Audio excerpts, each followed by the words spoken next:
Hello everyone. Before we start, make sure to like and subscribe to the channel.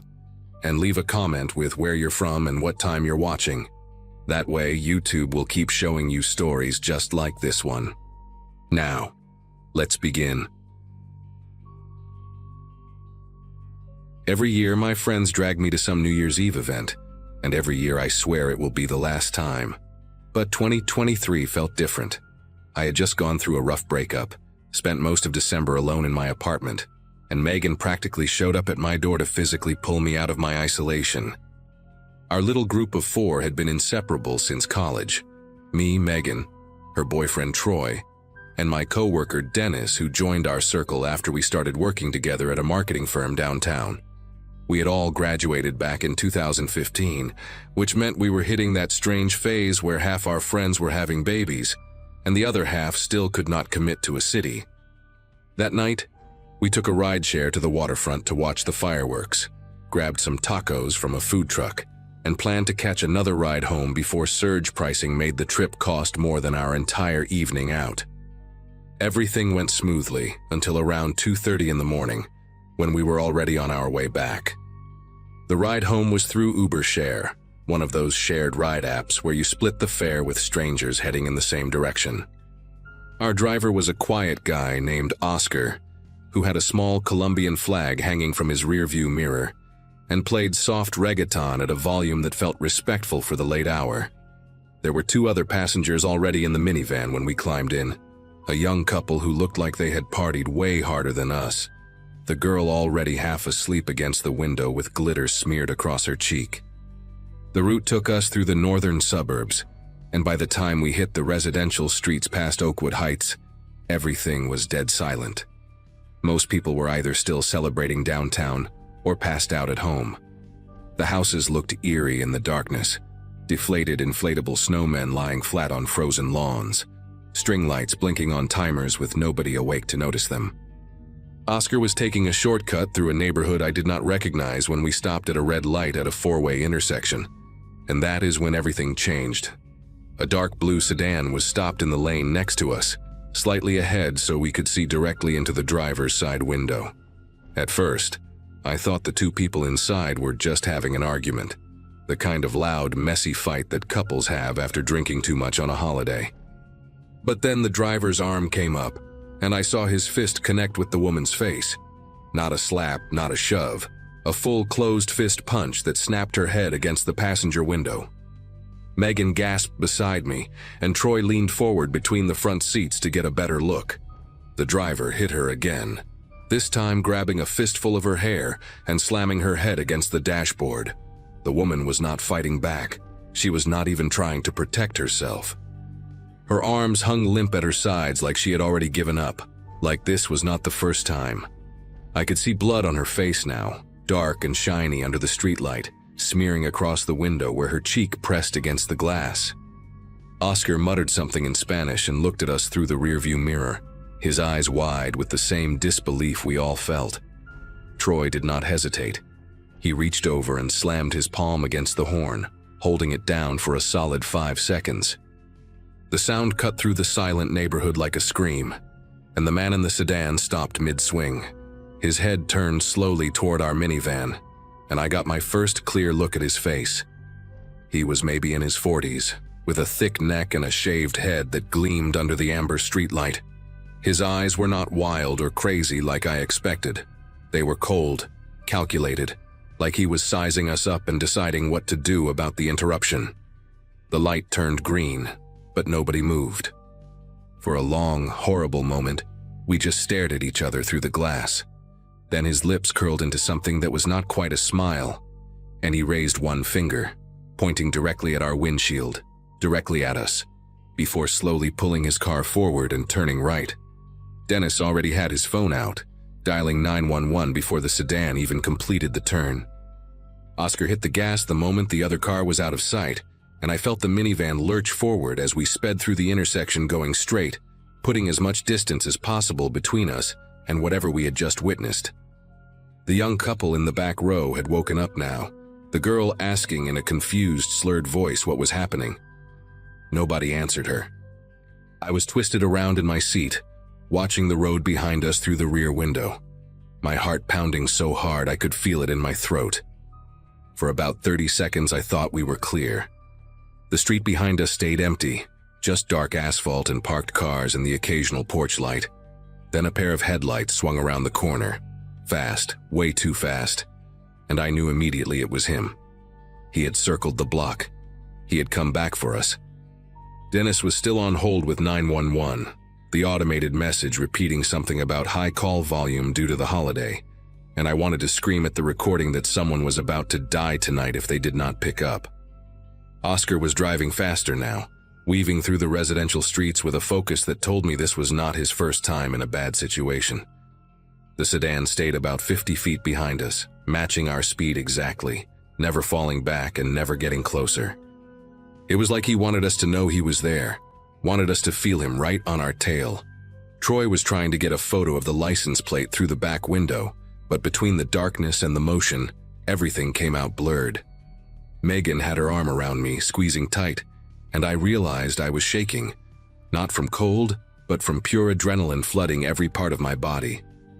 The streets were completely empty, every house dark, everyone asleep, or passed out from celebrating.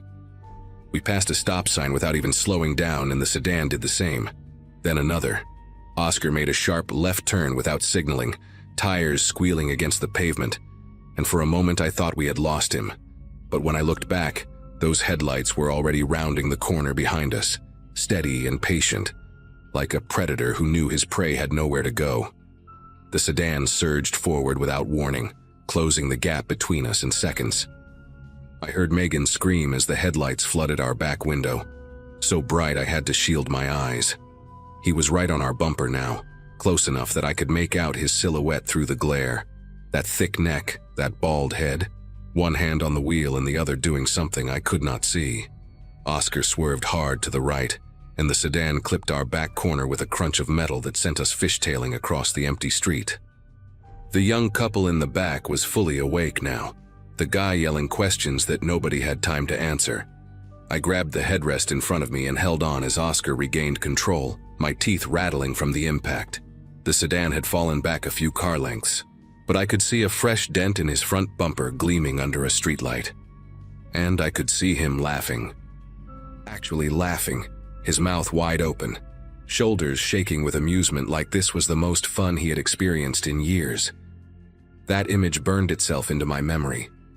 A man who beats women in his car, who chases strangers through empty streets at 3 a.m, laughing like he was watching a comedy show. Finally, a voice came through Dennis's phone.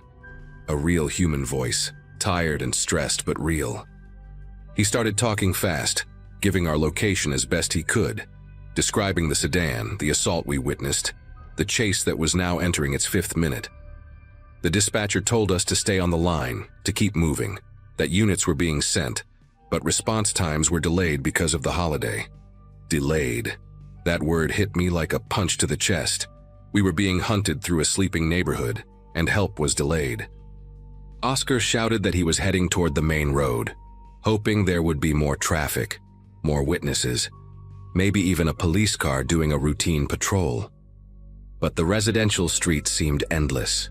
Block after block of identical houses with their porch lights off and their curtains drawn. The sedan rammed us again, harder this time, and I heard something crack underneath the minivan, a sound that made Oscar curse loudly in Spanish.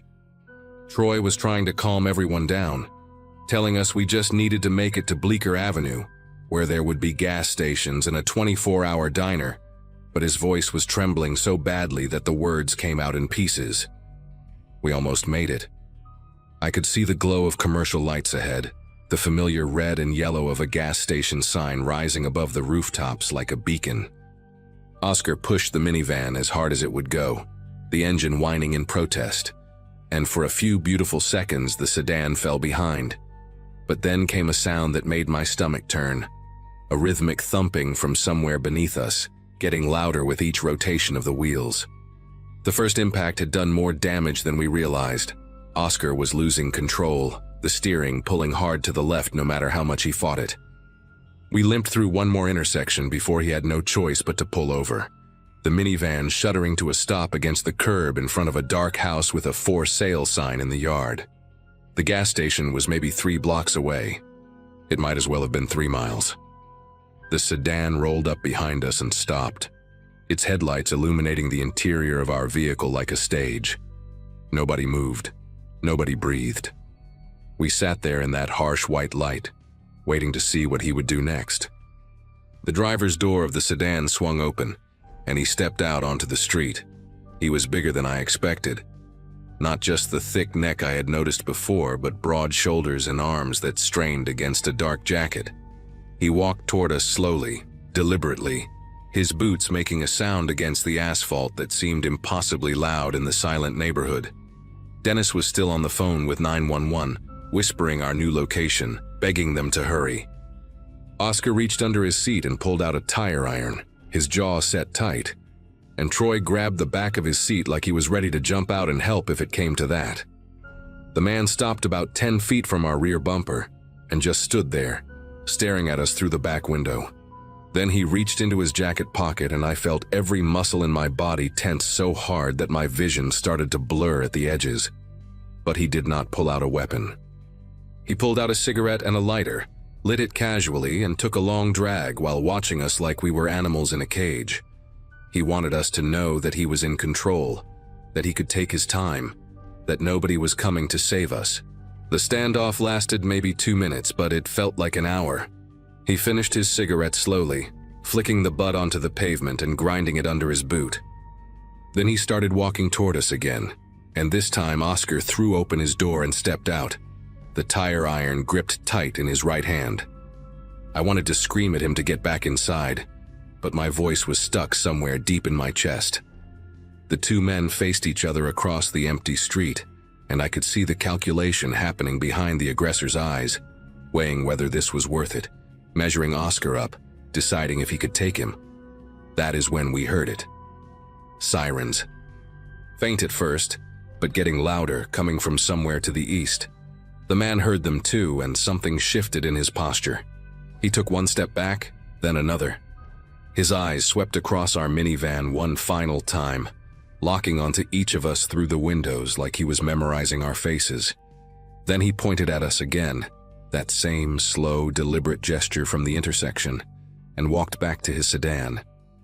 He got in, reversed smoothly, and disappeared down a side street just as the first red and blue lights appeared in the distance. By the time the patrol car reached us, he was gone. The cops took our statements for almost an hour, parked there on that dark residential street while the sky slowly turned gray with the first hint of dawn. They found the woman from the sedan at a hospital emergency room about 40 minutes later. She had walked in alone, bleeding from a gash above her eyebrow, and refused to say who hurt her. She would not press charges, would not even confirm that she knew the man we described. The police told us this happens more often than people think, that victims protect their abusers for reasons that are complicated and heartbreaking, and that without her cooperation, there was not much they could do. They never caught him. I spent weeks checking news sites, waiting for a story about a bald man with a thick neck arrested for assault or worse, but it never came. Sometimes I still think about that woman, wonder if she got away from him eventually, or if she is still trapped in that car, flinching every time his hand moves. And I think about the way he looked at us through that back window, smoking his cigarette, so patient and calm. He knew exactly what he was doing. He knew he would get away with it. The thing that haunts me most is not the chase or the fear. It is the fact that somewhere out there, he is still driving those same streets, and the next person who honks at a red light might not have sirens coming to save them.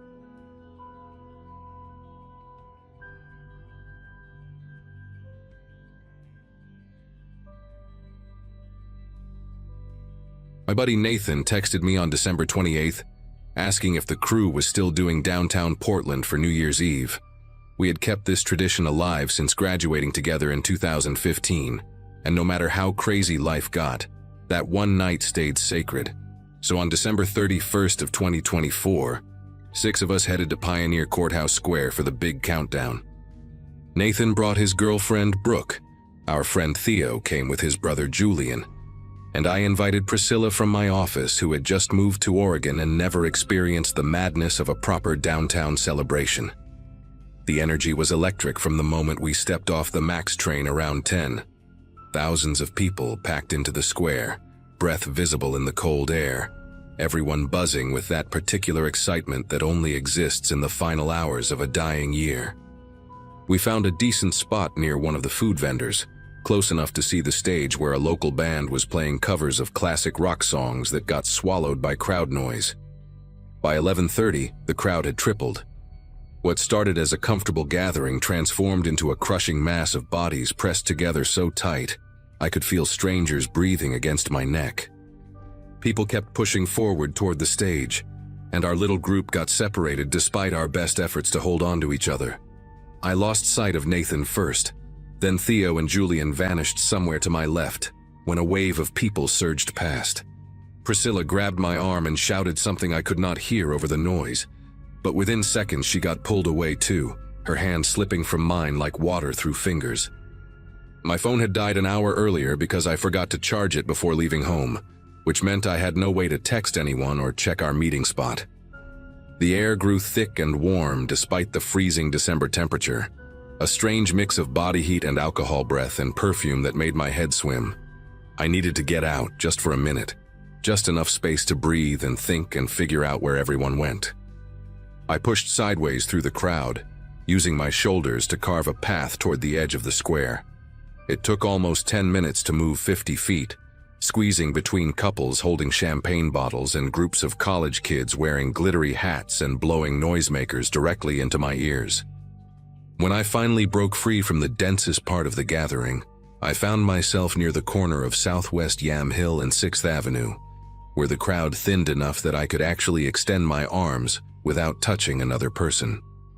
A small side alley opened up between two older brick buildings, one of them a closed antique shop with iron bars over the windows.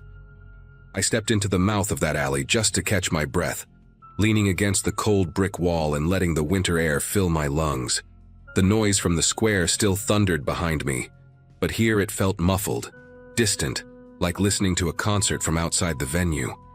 I checked my watch and saw 11:47 glowing in the dim light. 13 minutes until midnight, and I had no idea where my friends were. That was when the first firework exploded overhead. Someone had jumped the gun on the countdown, sending a burst of red and gold across the sky that lit up the alley in flickering colors. In that brief flash of light, I saw them. About 40 feet deeper into the alley, two men in dark jackets were dragging a woman toward a service door at the back of one of the buildings. She was struggling, her legs kicking against the pavement, one of her heels scraping the concrete as they pulled her. I saw her mouth open wide, saw her body twist and fight, but the boom of the fireworks swallowed whatever sound she made. For a second, I just stood there, my brain trying to process what my eyes were showing me.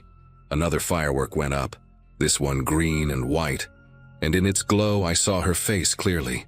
Young, maybe mid-20s, mascara streaking down her cheeks, pure terror in her eyes. One of the men had his hand clamped over her mouth while the other gripped her arm so hard I could see the fabric of her silver dress bunching under his fingers. I did not think. I just moved. My feet carried me deeper into the alley before my brain could calculate the danger, and I heard myself yelling something like, "Hey, stop," or "Let her go."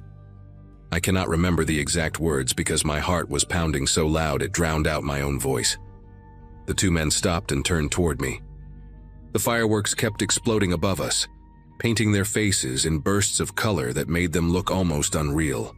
The one holding her mouth was shorter, stocky, with a shaved head and a neck thick as a tree trunk. The other was taller and leaner, wearing a black beanie pulled low over his forehead. They did not look panicked or surprised. They looked annoyed, like I was a fly buzzing around their dinner. The tall one said something to his partner in a language I did not recognize, then let go of the woman's arm and started walking toward me. His steps were slow and deliberate, almost casual, and that calmness scared me more than if he had charged.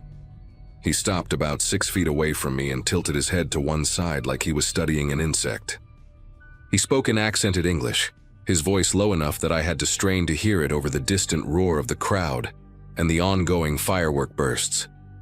"Wrong place, friend. Turn around. Go back to your party." His hand moved to his jacket pocket, and he pulled the zipper down just enough to show me what was inside. The blade caught a flash of blue light from a firework overhead. A folding knife, already open, the edge gleaming. He did not pull it out or wave it around. He just let me see it, let me understand what would happen if I stayed. Behind him, the stocky one still had the woman pinned, his hand tight over her face, and I could see her eyes fixed on me, wide and desperate, begging me not to leave. My mind raced through options like a slot machine spinning too fast to read. I could run back to the square, try to find a cop, but the police barricades had been set up around the main stage area, and I had seen officers redirecting people away from the side streets to manage the crowd flow. By the time I found someone and explained what was happening and led them back here, these men would be gone. The woman would be gone. The tall man took another step toward me, close enough now that I could smell cigarette smoke on his jacket. "Last chance," he said, and something in his tone told me he meant it. Behind us, the crowd in the square started the countdown. 10, 9, 8, their voices rising in unison like a distant wave. I looked past him at the woman, at the tears streaming down her face, at her fingers clawing uselessly at the stocky man's arm. 7, 6, 5. I thought about my dad, who passed away when I was 19, and how he always said that a man is defined by what he does when no one is watching. 4, 3, 2. The tall man smirked and started to turn back toward his partner, assuming I had made my choice. 1. The sky erupted in a symphony of explosions, a cascade of color and thunder that shook the windows of the buildings around us. And in that moment, while the tall man's attention flickered upward for just a fraction of a second, I grabbed a metal trash can lid leaning against the wall and swung it at his head with everything I had. The lid connected with the side of his skull with a sound I will never forget. A hollow, wet thunk that vibrated up through my arms and into my shoulders. He stumbled sideways, crashing into a stack of wooden pallets, and the knife clattered out of his hand onto the pavement. I did not stop to see if he was getting up. I ran past him toward the stocky one, who had released the woman's mouth to reach for something in his own pocket. She screamed then, a raw and broken sound that cut through even the roar of the fireworks, and threw her elbow backward into his ribs. He grunted and loosened his grip just enough for her to twist free. She fell to her knees on the concrete, scrambling toward me on all fours, her silver dress torn at the hem and her hair wild around her face. I grabbed her arm and pulled her up, already turning back toward the mouth of the alley. But the tall man was on his feet again, blood running down the side of his face, and he had retrieved his knife. He stood between us and the way out, his expression no longer annoyed but something much worse. Focused, predatory, like a hunter who had just decided his prey was worth the effort. The woman clutched my arm so hard her nails dug through my jacket sleeve. "There's another way," she gasped, her voice hoarse from screaming. "I saw it when they brought me in. A gate at the back leads to the next street." I did not have time to question her. The stocky man had recovered from the elbow to his ribs and was moving toward us now, flanking his partner, trapping us in a pincer. I turned and ran deeper into the alley, pulling the woman with me, our footsteps echoing off the brick walls. The fireworks were still going, burst after burst, lighting up the narrow passage in strobing flashes of red and gold and green. We passed dumpsters overflowing with cardboard boxes, a rusted bicycle chained to a pipe, puddles of something dark I did not want to identify. The alley twisted left, then right, opening into a small courtyard surrounded by the back entrances of closed businesses. A chain-link gate stood at the far end, maybe 7 feet tall, topped with barbed wire that glinted in the intermittent light. The woman pointed at it, her breath coming in ragged gasps. "There, we can climb it." I heard footsteps behind us getting closer, and the sound of the tall man cursing in that language I could not place. I reached the gate first and grabbed the chain link with both hands, testing its strength. It rattled, but held firm. I turned to the woman and cupped my hands together, creating a step for her foot. "Go, I'll boost you over." She hesitated for just a second, looking at me with an expression I could not read. Gratitude, maybe, or disbelief that a stranger would do this for her. Then she put her foot in my hands, and I lifted her up, my arms screaming from the effort as she grabbed the top of the fence and hauled herself over. She cleared the barbed wire somehow, leaving a strip of silver fabric caught on one of the points, and dropped down to the other side with a grunt of pain. I started climbing after her, my fingers hooking through the diamond-shaped gaps in the chain link, my shoes slipping on the metal. I was halfway up when a hand grabbed my ankle and yanked me backward. I lost my grip and fell, landing hard on my back in the courtyard, the impact knocking the wind out of me. The tall man stood over me, knife in hand, blood still dripping from his temple where I had hit him. His partner was right behind him, blocking any chance of escape back the way we came. The tall man crouched down beside me, pressing the flat of the blade against my cheek. I could feel how cold it was, how sharp the edge, and I thought about how strange it was that this might be the last thing I ever felt. "You should have walked away," he said, almost sadly, like he regretted what he was about to do. The fireworks had slowed down now, the grand finale fading into scattered pops and crackles, and I could hear the distant cheering of the crowd celebrating the new year.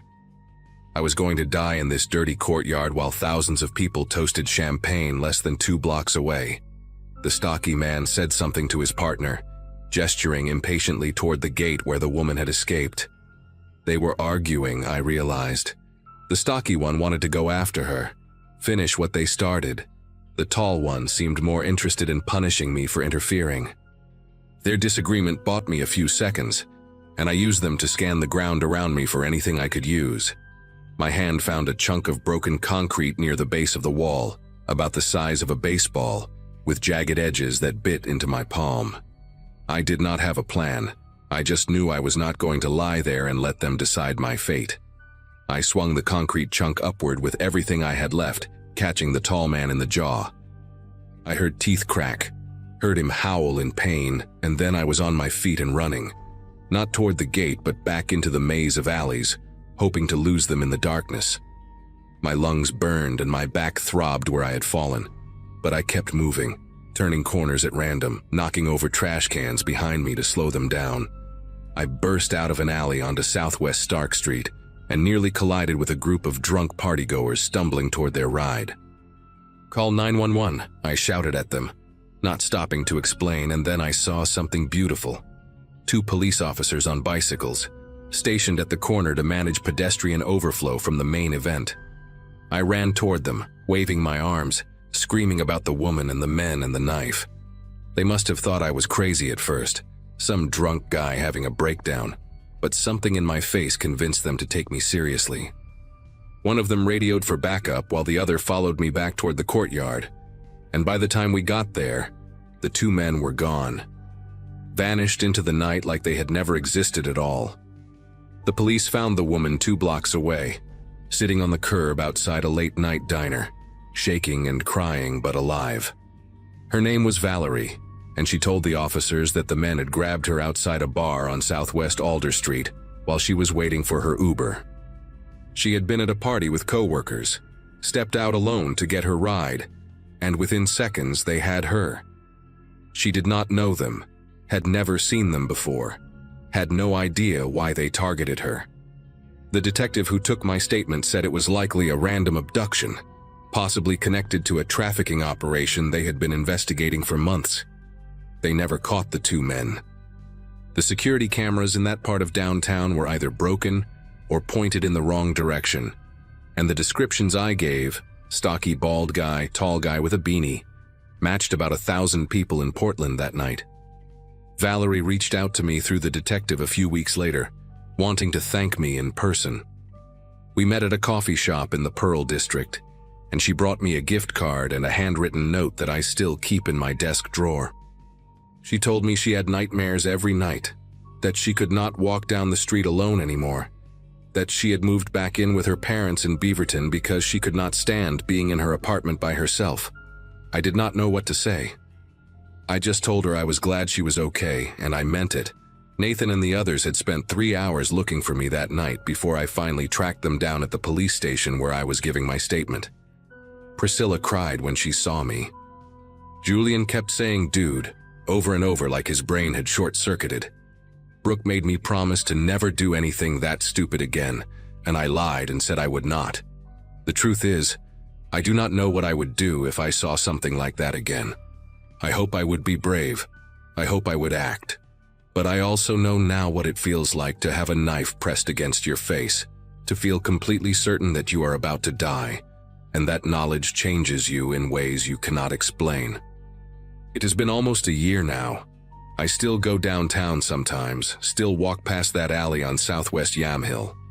The antique shop is a smoothie place now. The courtyard got cleaned up and turned into a small parking lot. There is no sign that anything ever happened there. No memorial, no marker. Just concrete and brick and the ordinary flow of people going about their lives. But every time I pass it, I think about Valerie. I think about those 2 men, still out there somewhere.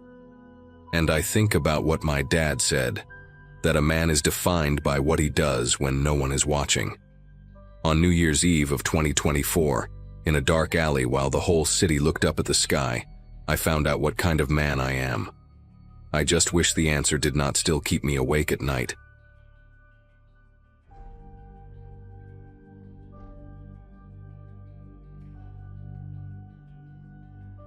Kayla had been begging me to come to her neighborhood party for weeks.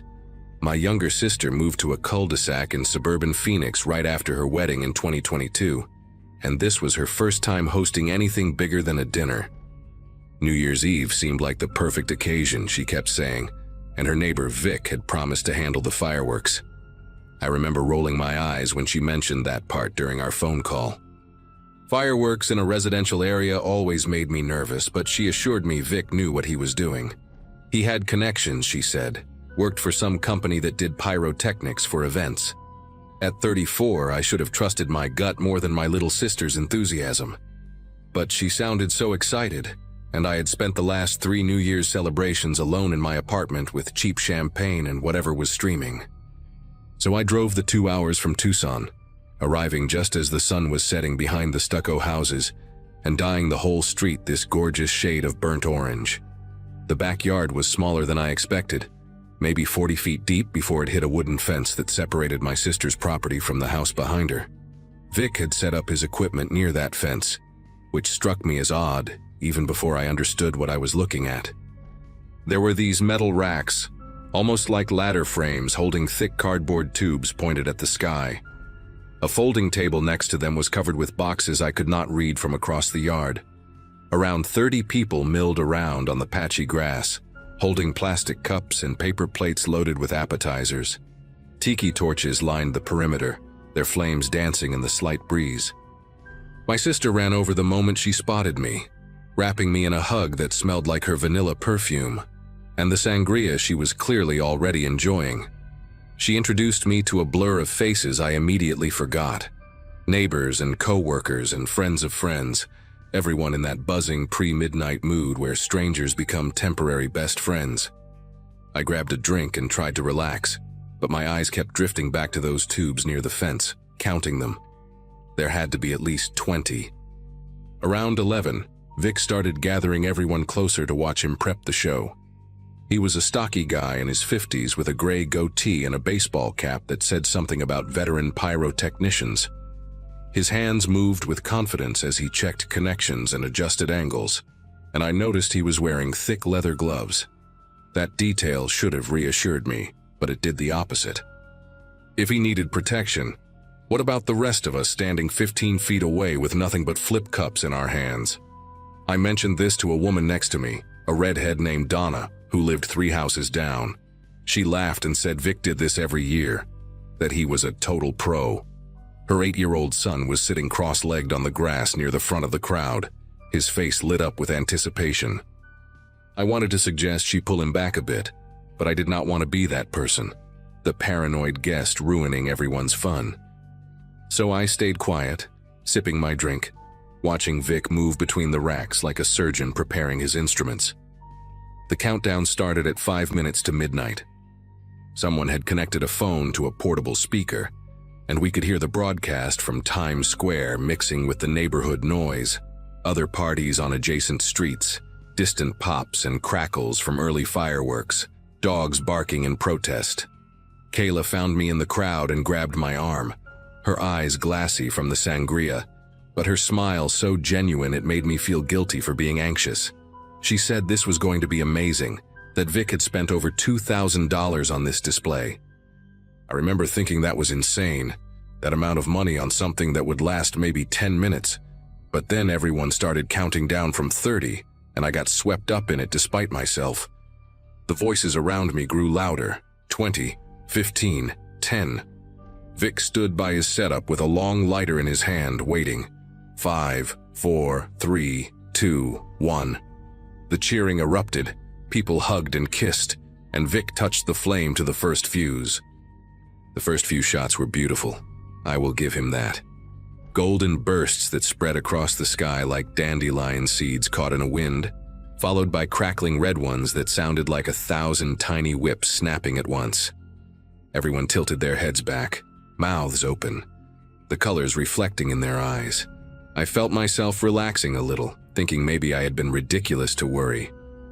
Vic moved along the rack with practiced ease, lighting fuses in sequence, stepping back to admire his work before moving to the next. The show was synchronized in a way that felt almost musical, the explosions building on each other in rhythm. I pulled out my phone to record a clip for my social media, something I rarely did, but the display was genuinely impressive. Then came a deeper boom, one of those big mortars that shake your chest from the inside. A purple flower bloomed overhead, and everyone gasped and applauded. Vic raised his fist in triumph. That was when I noticed the rack on the far left had started to tilt. It happened so fast that my brain almost refused to process it. The metal frame leaned maybe 5 degrees, then 10, and before anyone could react, one of the tubes fired. Not up, but sideways, almost parallel to the ground. The mortar shot across the yard like a flaming comet, trailing sparks and smoke, and slammed into the wooden fence about 3 feet to my right. The explosion was nothing like the ones in the sky. This was concentrated, violent, a punch of light and heat that sprayed splinters in every direction. Someone screamed, a sound that cut through the ringing in my ears. I stumbled backward and collided with a man I did not know, both of us nearly falling onto a knocked-over lawn chair. When I looked up, the rack had tilted further, and I could see the next tube in line, its fuse already burning down. It was pointing directly at the crowd. I do not remember making the decision to scream. The sound just ripped out of me, raw and primal. A single word repeated over and over. Move, move, move. People were already stumbling in different directions, but most of them had no idea what was happening.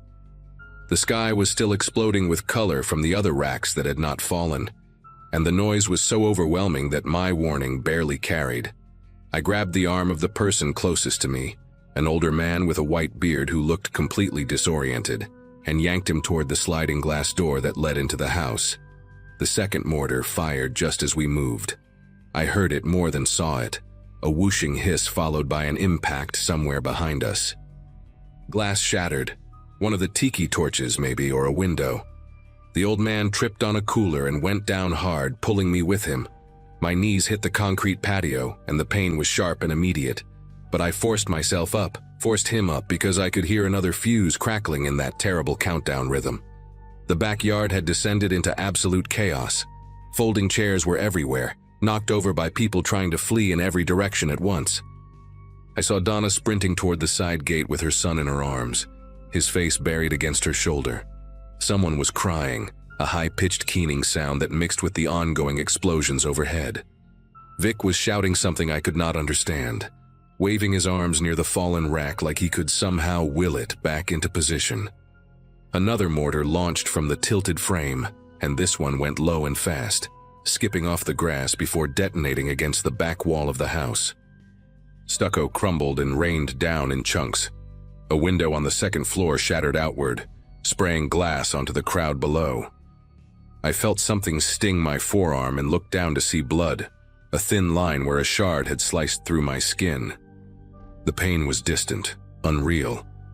All I could think about was finding Kayla. I spotted her near the back door, crouched behind an overturned patio table with 2 other women. Her eyes found mine across the yard, and even in the strobing light of the fireworks still launching from the upright racks, I could see how terrified she was.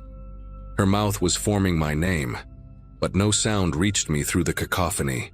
I started moving toward her, staying low, weaving between abandoned chairs and spilled drinks. The grass was slick with something, beer maybe, or the sangria from a shattered pitcher. My foot caught on a power cord and I nearly went down again, catching myself on the edge of a plastic table at the last second. Another mortar fired from the fallen rack, and I watched it arc sideways into the neighbor's yard. The explosion lit up the fence line, and I heard a woman over there start screaming in Spanish. The whole neighborhood was awake now, porch lights flicking on up and down the street, but nobody could help us. The remaining tubes were still loaded, still connected to whatever chain of fuses Vic had rigged, and they were going to keep firing until every last one was spent. I reached Kayla and pulled her into a crouch beside me, both of us pressed against the side of the house where a small overhang offered some protection. Her whole body was trembling, and when she grabbed my hand, her fingers were ice cold despite the warm Arizona night. She kept saying she was sorry over and over, like this was somehow her fault for inviting me. I told her to stop, that we needed to focus, that we needed to get inside the house. The sliding glass door was maybe 15 feet away, but crossing that open space felt like crossing a minefield. I counted the tubes I could still see on the fallen rack. 4, maybe 5. It was hard to tell in the chaos. Each one was a bomb waiting to go off in a random direction. Vic had finally backed away from the equipment, his face pale and slack, all that earlier confidence completely gone. He was just standing there, frozen, while people ran past him toward any exit they could find. I wanted to scream at him, to ask him what kind of professional lets something like this happen, but there was no time. The next fuse was already sparking. I grabbed Kayla by the wrist and we ran. Not toward the sliding door anymore. There were too many people crowding that entrance, pushing and shoving in blind panic. Instead, I pulled her along the side of the house, toward the narrow gate that led to the front yard. The space between the house and the fence was barely wide enough for us to move single file, and I could feel the heat from the explosions radiating off the stucco wall beside me. Another mortar fired behind us and the sound was deafening. A crack followed by a roar that seemed to vibrate through my entire skeleton. Something whizzed past overhead, trailing orange sparks. We burst through the gate and stumbled onto the front lawn just as the last few tubes emptied themselves into the night. From this angle, I could see the damage clearly. The scorched fence, the blackened patch of grass, the smoke pouring from a hole in the side of the house where one of the mortars had punched through. Fire was licking at the edges of that hole, small but growing. Someone was already on the phone with 911. Sirens wailed in the distance, getting closer. The aftermath felt like waking up from a nightmare only to find out everything was real. Paramedics treated 7 people for burns, cuts, and smoke inhalation. Donna's son had a piece of wood embedded in his calf that required surgery. He still walks with a slight limp today. The old man I had dragged to safety suffered a mild heart attack from the stress and spent 3 days in the hospital. Vic faced criminal charges for reckless endangerment and operating unlicensed fireworks in a residential area. Turned out his connections were just a guy he knew who smuggled professional-grade mortars from Mexico, and he had no real training at all. Kayla's house needed over $40,000 in repairs. She sold it 6 months later and moved to a different state. Said she could not stand being in that backyard anymore. I still have a faint scar on my forearm where the glass sliced me, a thin white line that catches the light when I move a certain way. Every New Year's Eve since then, I stay inside with all the curtains drawn. When midnight comes and the fireworks start outside, I put on noise-canceling headphones and turn the television up as loud as it will go. Some sounds you just never want to hear again.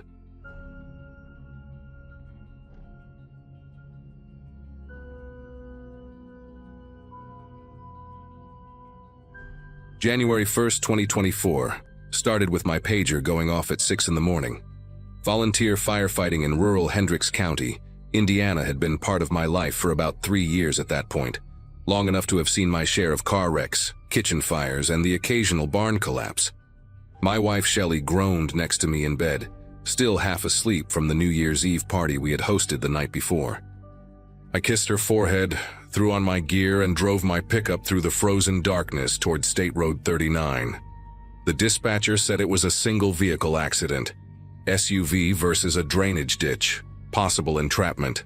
Standard stuff for icy roads and hungover drivers who thought they could make it home after celebrating too hard. Having just turned 34 the previous month, I figured I had seen enough of these calls to know exactly what to expect.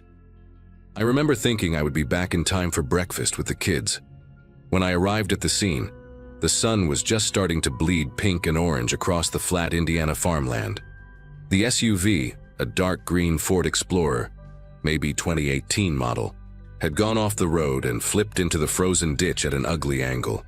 Chief Randy Bowman was already there with his truck, along with 2 other volunteers, Cliff Sanger and a newer guy named Pete, who had joined us maybe 6 months prior.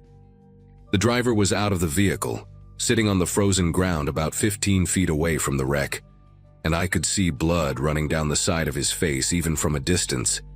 He was a white male, maybe mid-40s, wearing a heavy coat and jeans, and he was rocking back and forth slowly like a man in shock. I grabbed my medical bag and started walking toward him, but something about the way Chief Bowman was standing near the SUV made me pause. He had this look on his face, not panic, but something close to confusion mixed with concern, and he waved me over before I could reach the injured driver. "Garrett, come take a look at this," Randy said in a low voice as I approached. He was shining his flashlight into the back of the overturned Explorer, illuminating the cargo area through the shattered rear window.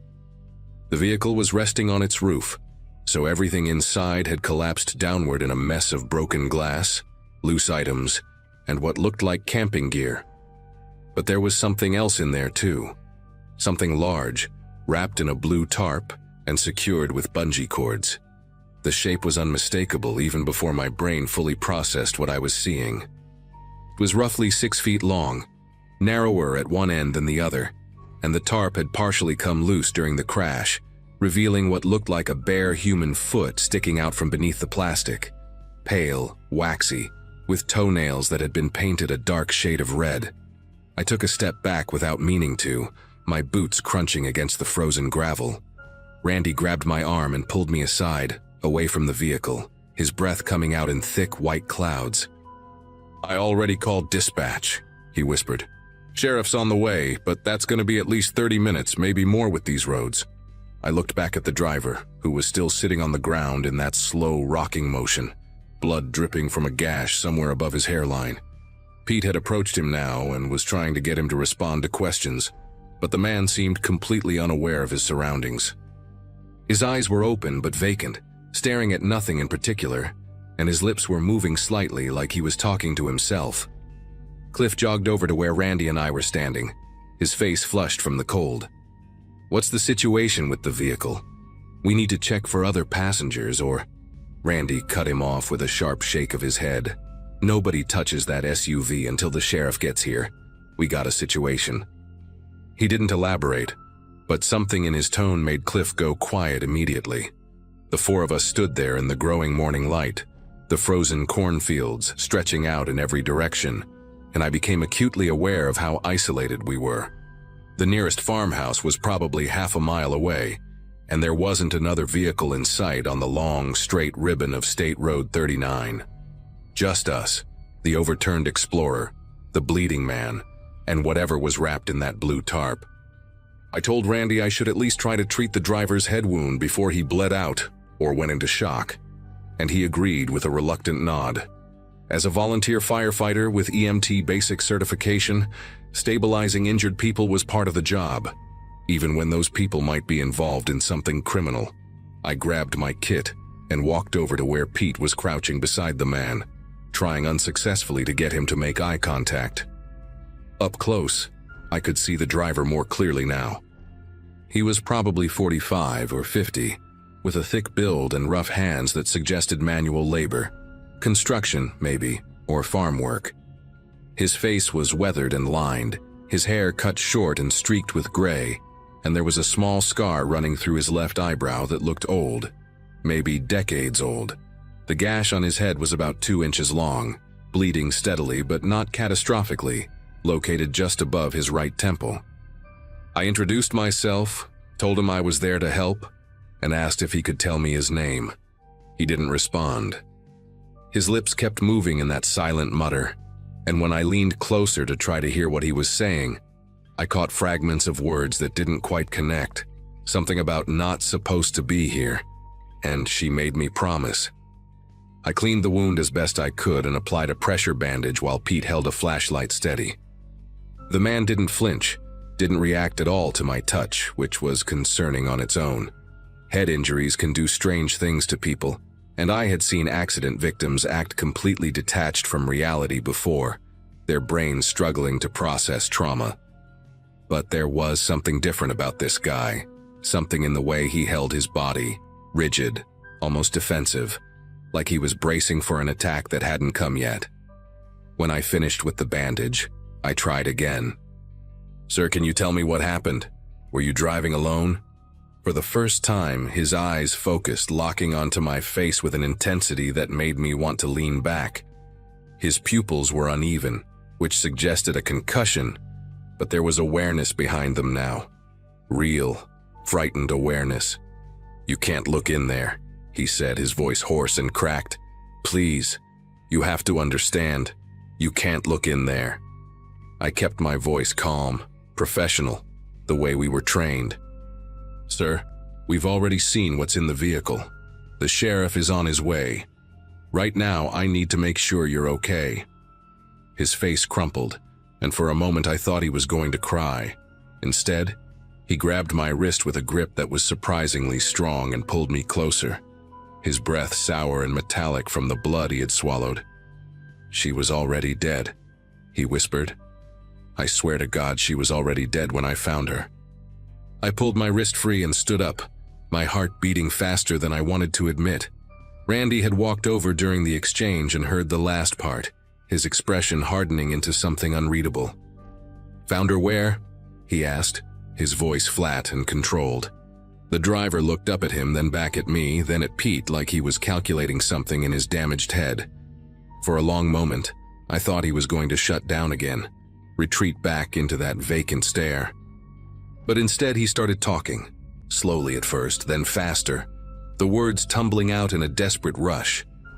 He said his name was Vernon Hatch, that he lived about 40 miles north in a town called Frankfurt, that he worked as a groundskeeper at a private cemetery outside of Lafayette. He said he had been driving home from a New Year's Eve gathering at his brother's house when he saw the body on the side of the road, just lying there in the frozen grass near a bridge overpass. A woman, young, maybe late 20s, wearing nothing but a thin dress despite the freezing temperature. He said he stopped to check on her and realized immediately that she was dead. No pulse, no breath, her skin already cold and stiff. He panicked. He didn't know why, couldn't explain it even to himself, but something in his brain told him that if he called the police, they would blame him. So he wrapped her in a tarp he had in his truck, loaded her into the back of his SUV, and started driving with no clear destination in mind. That was when he hit the ice patch and lost control. None of us said anything for a long moment after he finished. The sun was fully up now, casting long shadows across the frozen landscape, and I could hear the distant sound of a truck engine somewhere down the road. Vernon Hatch sat there on the frozen ground, his bandaged head drooping, his hands trembling in his lap. His story was insane, the kind of thing that sounded like a lie specifically because no rational person would ever do what he claimed to have done. But there was something in his voice, in the way his eyes kept darting toward the overturned Explorer, that made me wonder. I had dealt with liars before, people who caused accidents and tried to blame road conditions or other drivers or mechanical failures. They usually had a smoothness to them, a practiced quality to their excuses. Vernon didn't have that. He sounded like a man who had made a catastrophic decision in a moment of panic and was only now realizing the full weight of what he had done. Randy crouched down in front of him, his knees popping in the cold air. You're telling me you found a dead woman on the side of the road, and instead of calling 911, you decided to put her in your vehicle and drive away? Vernon nodded miserably. I know how it sounds, I know. But I'm telling you the truth. I didn't hurt her. I didn't even know her. She was just lying there and I didn't know what to do. The sound of the approaching engine grew louder, and I turned to see a Hendricks County Sheriff's cruiser coming down State Road 39, its lights flashing but no siren. Behind it, maybe a quarter-mile back, I could see what looked like an ambulance. Relief washed through me. This was no longer our problem to figure out. Whatever Vernon Hatch had done or hadn't done, it was about to become a matter for people with badges and investigative authority. Deputy Connie Russo stepped out of the cruiser, a tall woman in her early 50s with short gray hair and a face that looked like it had seen every kind of human ugliness over a long career. She took in the scene with quick, practiced eyes. The overturned SUV, the injured man on the ground, the four of us standing around in our firefighter gear looking like we had just witnessed something we couldn't quite process. Randy walked over to meet her, and I watched them have a brief, intense conversation, their breath fogging in the cold air. Deputy Russo's expression didn't change, but I saw her hand move to rest on her holster as she glanced toward Vernon. She said something into her radio, then walked over to where he was sitting and crouched down in front of him, her posture calm but alert. I couldn't hear what she said to him, but I saw Vernon start talking again, his hands gesturing weakly as he repeated his story. The paramedics arrived and started working on Vernon while Deputy Russo walked over to the SUV with Randy and shined her flashlight into the cargo area. I stayed back with Pete and Cliff, the three of us watching in silence as she examined the blue tarp and its contents. After a few minutes, she stood up and made another radio call, her voice too low for me to hear the words, but her tone unmistakably serious. More units were coming. I could tell that much from the way she kept looking down the road, waiting. Pete lit a cigarette with shaking hands and offered me one, but I shook my head. You think he's telling the truth? He asked quietly. About finding her like that? I didn't have an answer. The whole situation felt surreal, like something from a crime documentary rather than a Tuesday morning in rural Indiana. I kept thinking about that foot sticking out from under the tarp, the dark red nail polish, the waxy pallor of the skin. Somebody's daughter, somebody's sister, maybe somebody's mother. Whoever she was, she had been alive not too long ago. And now she was a body in the back of a wrecked SUV, and the only person who might know what happened to her was a man who claimed he had just been trying to do the right thing in the worst possible way. Over the next hour, the scene transformed into something out of a procedural drama. 2 more sheriff's vehicles arrived, followed by a state police cruiser and a white van from the county coroner's office. Yellow crime scene tape went up around the SUV, and a perimeter was established that pushed us volunteer firefighters to the edge of the action. Vernon Hatch was loaded into the ambulance, still talking to anyone who would listen, his bandaged head turning frantically as Deputy Russo rode along with him. I overheard one of the state troopers mention that they were sending units to check the bridge overpass Vernon had described, about 20 miles north on a county road near the Tippecanoe County line. Randy pulled us together near his truck and told us we were free to go, that our job here was done, but none of us moved right away. There was an unspoken understanding that we had stumbled into something bigger than a simple traffic accident, and walking away felt incomplete somehow. Cliff finally broke the silence by saying he needed to get home to his kids, and Pete muttered something about needing coffee, and slowly we drifted back to our vehicles. I sat in my pickup for a long moment before starting the engine, watching the coroner's team carefully extract the blue tarp from the overturned Explorer. The shape inside was unmistakably human, and even from 50 yards away I could see the stiffness of the limbs, the unnatural angles that only death can create.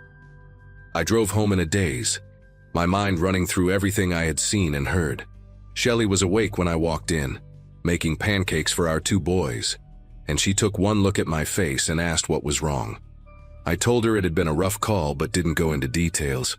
Some things you don't bring to the breakfast table, especially not with a 7-year-old and a 5-year-old asking why Daddy looks so tired. I ate mechanically, showered, and tried to sleep, But every time I closed my eyes, I saw that foot sticking out from under the tarp, the dark red polish on the toenails.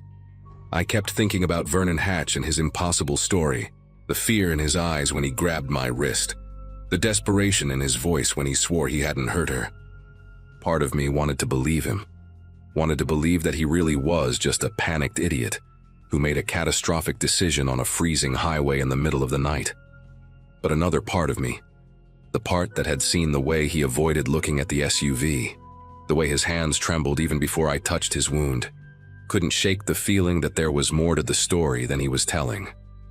The news broke 2 days later. I was at the fire station doing equipment maintenance when Randy called me into his office and showed me the article on his computer screen. The woman in the tarp had been identified as Marissa Keene, 31 years old, a dental hygienist from West Lafayette, who had been reported missing by her roommate on New Year's Eve. According to the preliminary coroner's report, she had died from blunt force trauma to the head, and the estimated time of death was somewhere between 10 in the evening and 2 in the morning on December 31st, hours before Vernon Hatch claimed to have found her body on the side of the road. The article went on to say that Hatch had been arrested and charged with murder, that investigators had found evidence linking him to the victim, and that he was being held without bail pending further investigation. I read the words twice, 3 times, trying to reconcile them with the man I had treated on that frozen highway. The scared, confused, desperate man who had grabbed my wrist and sworn he was innocent. Randy closed the browser and leaned back in his chair, rubbing his eyes with the heels of his hands. "Hell of a way to start the new year," he said quietly. I nodded but didn't respond. There was nothing to say that would make any of it make sense. The details came out slowly over the following weeks, pieced together from news reports and courtroom documents and the occasional conversation with Deputy Russo, who I ran into at a gas station one evening in late January. Vernon Hatch, it turned out, had known Marissa Keene. They had met at a grief support group in Lafayette about 8 months earlier. Vernon had lost his wife to cancer in 2022, and Marissa had lost her younger brother in a motorcycle accident. According to witnesses from the group, they had formed a friendship that Vernon apparently misinterpreted as something more. When Marissa gently rejected his advances, he became obsessive, showing up at her workplace, sending dozens of text messages, leaving notes on her car. She had filed for a restraining order just 2 weeks before her death, but it hadn't been processed yet. On New Year's Eve, investigators believed, Vernon followed her from a party she had attended with friends, forced her off the road near that bridge overpass, and killed her in a rage. The tarp, the bungee cords, the whole elaborate story about finding her body. It was all a desperate attempt to create an alibi that fell apart the moment he lost control of his SUV on the ice. Vernon Hatch was convicted of first-degree murder in September of that year and sentenced to life without parole. I didn't attend the trial, but I followed it in the news, reading every article I could find like I was searching for something that would help me understand. The thing that haunts me even now isn't the image of that foot sticking out from under the tarp, or the way Marissa Keene's family wept in the courtroom when the verdict was read. It's the way Vernon looked at me on that frozen highway, the way he grabbed my wrist and begged me to believe him. In that moment, I did believe him. I looked into his eyes and saw what I thought was genuine terror, genuine confusion, and I felt sorry for him. I've been a volunteer firefighter long enough to think I can read people, to trust my instincts about who's telling the truth and who's lying. But Vernon Hatch fooled me completely. He sat there with blood running down his face and told me a story so absurd that it almost sounded true. And I bought it. I think about that sometimes when I respond to calls now, when I'm treating someone at an accident scene or a house fire and they're telling me what happened. I think about how easy it is to believe someone who seems scared, who seems vulnerable, who seems like a victim. And I remember that the real victim that morning was wrapped in a blue tarp in the back of an overturned SUV, silent and cold, while her killer sat 15 feet away convincing me he was innocent. That's what stays with me. That's what I can't forget. The knowledge that I looked evil in the face and felt nothing but sympathy.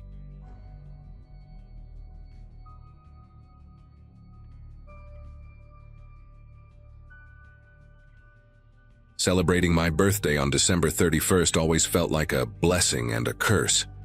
On one hand, the whole world throws a party. On the other, good luck getting anyone to focus on you when fireworks and champagne are involved. By 2024, after graduating college in 2017 and spending years building a career in marketing, I figured I deserved one night of real celebration. My friend Heather had been raving about this upscale nightclub downtown called Velour for months. One of those places where the cocktails cost $20 and the bouncers wear earpieces like Secret Service agents. She convinced me that ringing in the new year there would be the perfect way to mark another trip around the sun. I spent $200 on a sequined dress and another $50 on heels I could barely walk in. Heather picked me up around 10, and we arrived just as the line was wrapping around the block. The bass from inside vibrated through the concrete, and I remember thinking this was exactly what I needed. The interior of Velour matched every expectation I had built in my head. Crystal chandeliers hung from vaulted ceilings, casting prismatic light across a dance floor packed with bodies moving in synchronized chaos. VIP sections were roped off with velvet, occupied by people who looked like they belonged in magazine spreads. Heather grabbed my wrist and pulled me toward the main bar, where 3 bartenders in matching black vests were shaking cocktails like performers. I ordered a single vodka cranberry, my only drink of the night, wanting to stay sharp enough to actually remember the countdown. Heather disappeared into the crowd around 11, chasing after some guy she recognized from her spin class, and I found a spot near one of the tall tables overlooking the dance floor. The music was loud, the energy electric, and I felt genuinely happy for the first time in months. I checked my phone, saw it was 11:42, and started scanning the room for Heather so we could find a good spot for midnight. That was when a man in a server uniform approached my table carrying a tray with a single champagne flute. He was tall, maybe 6'2", with a shaved head and a jawline sharp enough to cut glass. His uniform matched the other staff members perfectly: black vest, white dress shirt, even the little gold pin on his collar that said Velour in cursive script. He smiled and placed the glass in front of me, leaning in close to be heard over the music. "Complimentary champagne for the countdown," he said, gesturing vaguely toward the bar. I thanked him without a second thought. This was exactly the kind of thing upscale clubs did, especially on New Year's Eve. He nodded once and disappeared into the crowd before I could even ask if he had seen a redhead in a green dress, which was Heather. The champagne looked expensive, with tiny bubbles rising in perfect columns, and I brought it to my lips without hesitation. The first sip tasted slightly bitter, which I attributed to whatever high-end brand they were pouring. I took another small sip and set the glass down, turning my attention back to the dance floor. 11:47. The DJ was building toward something, layering beats that made the whole room pulse like a single living organism. I felt a wave of dizziness wash over me, subtle at first, like standing up too fast. I gripped the edge of the table and blinked hard, trying to focus. The light seemed brighter, the music louder, and the faces around me started to blur at the edges.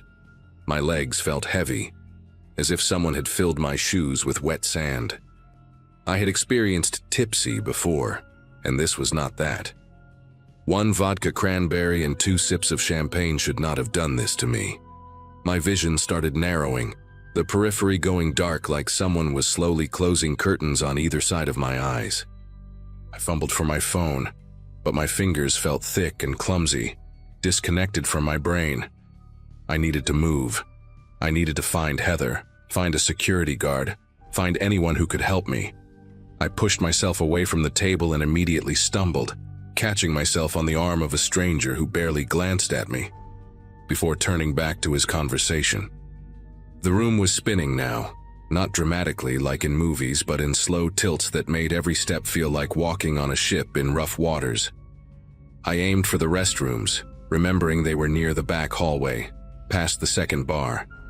People bumped into me constantly, too absorbed in their own celebrations to notice a woman struggling to stay upright. The countdown clock on the main screen showed 11:51, 9 minutes until the new year. 9 minutes until everyone would be screaming and kissing and completely oblivious to anything else happening around them. I made it maybe 20 feet before two men appeared on either side of me, one grabbing my elbow and the other placing a hand on my lower back. "Hey, there she is," the one on my left said loudly, his voice carrying a practiced cheerfulness that made my stomach turn. "We have been looking everywhere for you." He was shorter than the man who gave me the champagne, stocky with a thick neck and a goatee that looked like it had been drawn on with a marker. The other one was younger, maybe mid-20s, with sandy hair and a polo shirt that screamed fraternity alumni. They moved in perfect coordination, guiding me toward the back of the club like they had done this 100 times before. I tried to pull away, but my arm felt like it belonged to someone else.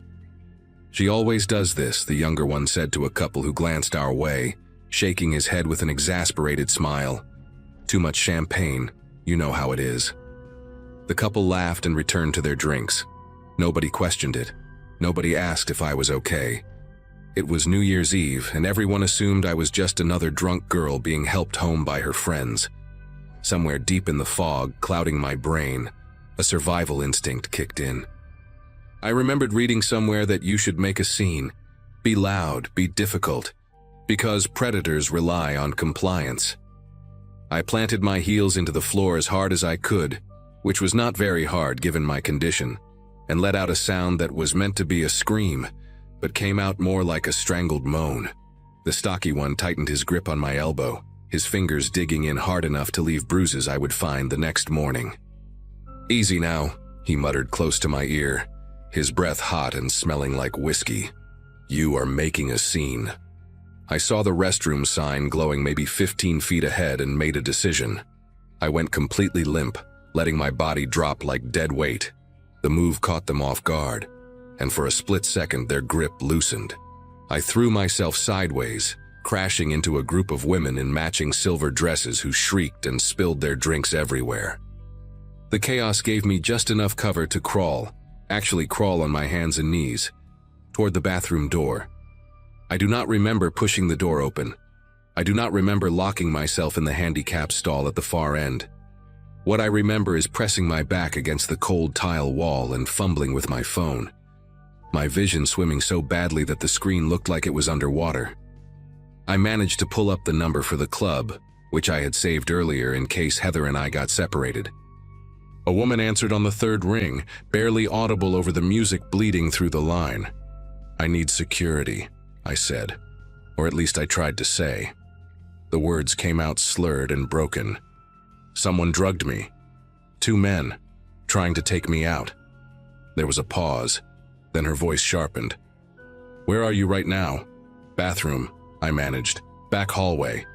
"Stay there," she said. "Do not move. Do not open the door for anyone except security. They will knock 3 times and say the word midnight."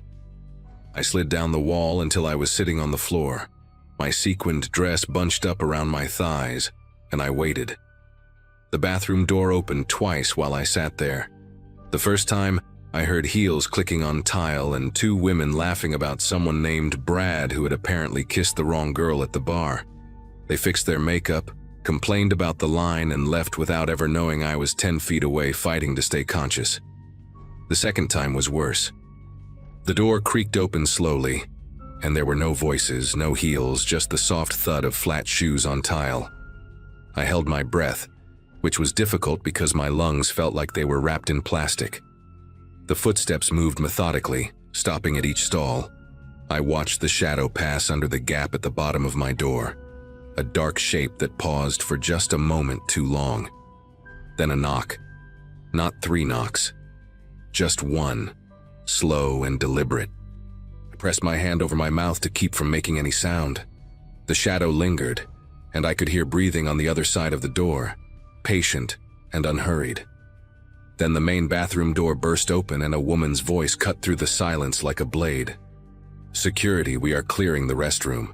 The shadow retreated instantly, footsteps quick and light, disappearing out the door before the security team could fully enter. I heard a woman's voice call out, asking if anyone needed assistance, and I finally let myself speak. "In here," I croaked. "Back stall." The lock clicked open from the outside, and I found myself staring up at a woman in a black polo with security printed across the chest in white letters. She was built like someone who had played college softball, broad shoulders and arms that looked like they could throw a punch without thinking twice. Behind her stood a man with a shaved head and a radio crackling on his hip. The woman crouched down to my level, her eyes scanning my face with a clinical efficiency that made me feel both safe and terrified. "Can you tell me what happened?" I told her everything I could remember, my words still thick and clumsy. The champagne, the man in the server uniform, the two men who tried to take me outside. She exchanged a look with her partner that told me this was not the first time they had heard a story like mine. They brought me to a back office, a small room cluttered with monitors showing feeds from cameras positioned throughout the club. The countdown had already happened while I was on the bathroom floor, and confetti still drifted through the main room like glitter snow. A manager named Vince, a heavy-set man with kind eyes and a receding hairline, sat me down with a bottle of water and started pulling up footage. The female security guard, whose name was Jackie, stayed by my side the entire time. Within minutes, they found him. The man in the server uniform appeared on camera at 11:38, walking through a service entrance near the loading dock. He was not on the employee roster. He had acquired a staff wristband from somewhere, probably stolen it off a real server, and had walked through the back hallways like he belonged there. On another monitor, they tracked him moving through the crowd, champagne flute in hand, stopping at my table for less than 30 seconds before vanishing again. Vince rewound and zoomed in, and I saw it clearly. The moment before he approached me, he pulled a small vial from his pocket and tipped something into the glass. But what made me feel truly sick was the footage from the back exit. Starting around 11:50, the same man appeared on the camera covering the rear door, the one that led to the alley behind the club. He checked the handle. He looked at his phone. He paced a few steps away, then came back. Every 2 or 3 minutes he repeated this pattern, his eyes fixed on the door like a predator waiting at a watering hole. The timestamp in the corner ticked past midnight, past 12:15, past 12:30. He only left when a delivery truck pulled into the alley at 12:42, headlights flooding the area and forcing him to retreat into the shadows and eventually out of frame. The two men who had tried to escort me out of the club never appeared on that camera. Jackie told me they had probably been stationed inside to guide targets toward the exit, while the man outside handled whatever came next. Targets. She used that word like it was routine, like they had a whole system figured out. The police arrived around 1 in the morning.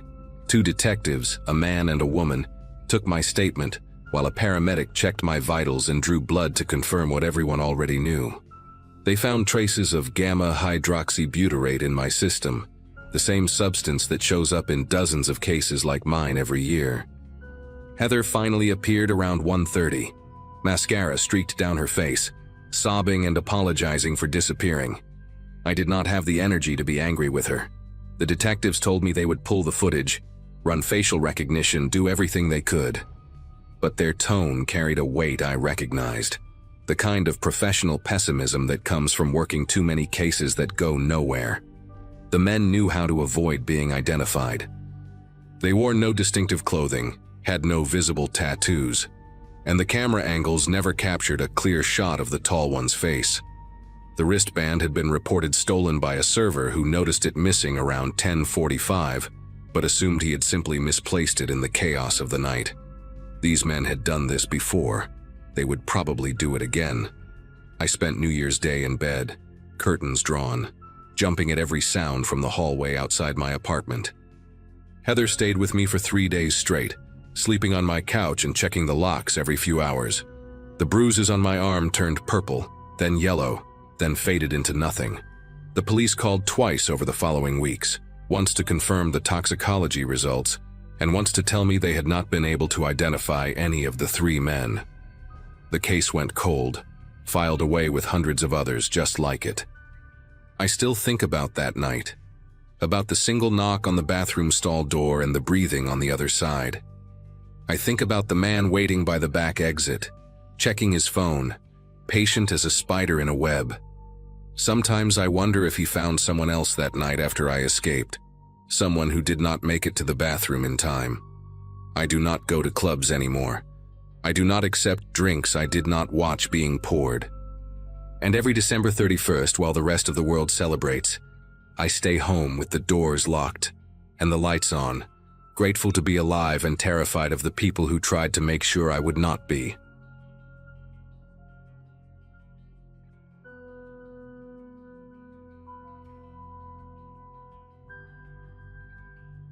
New Year's Eve has always been my excuse to stay indoors.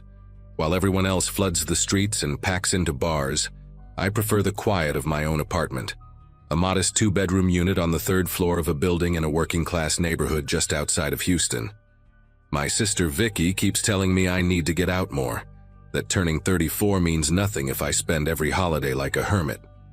But after 10 years working as an HVAC technician, crawling through attics and dealing with people's broken units all day, the last thing I want is to squeeze into some overcrowded venue with strangers screaming in my ear. That Wednesday night, December 31st, 2023, felt like any other quiet celebration to me. I had invited my buddy Jerome and his wife Patty over for some food, a few beers, and whatever countdown show was playing on TV. Nothing fancy, nothing wild. Just 3 people in their 30s acting their age for once. My apartment sat on Ridgecrest Drive, a street that got louder every year as the neighborhood changed, but I figured the noise would die down by 1 or 2 in the morning like it always did. Jerome and Patty left around 12:30, right after we watched the ball drop and clinked our bottles together. Patty had to work an early shift at the hospital the next morning, so they didn't stick around long. I remember standing at my door, waving them off as they walked down the outdoor corridor toward the stairwell, their footsteps echoing against the concrete.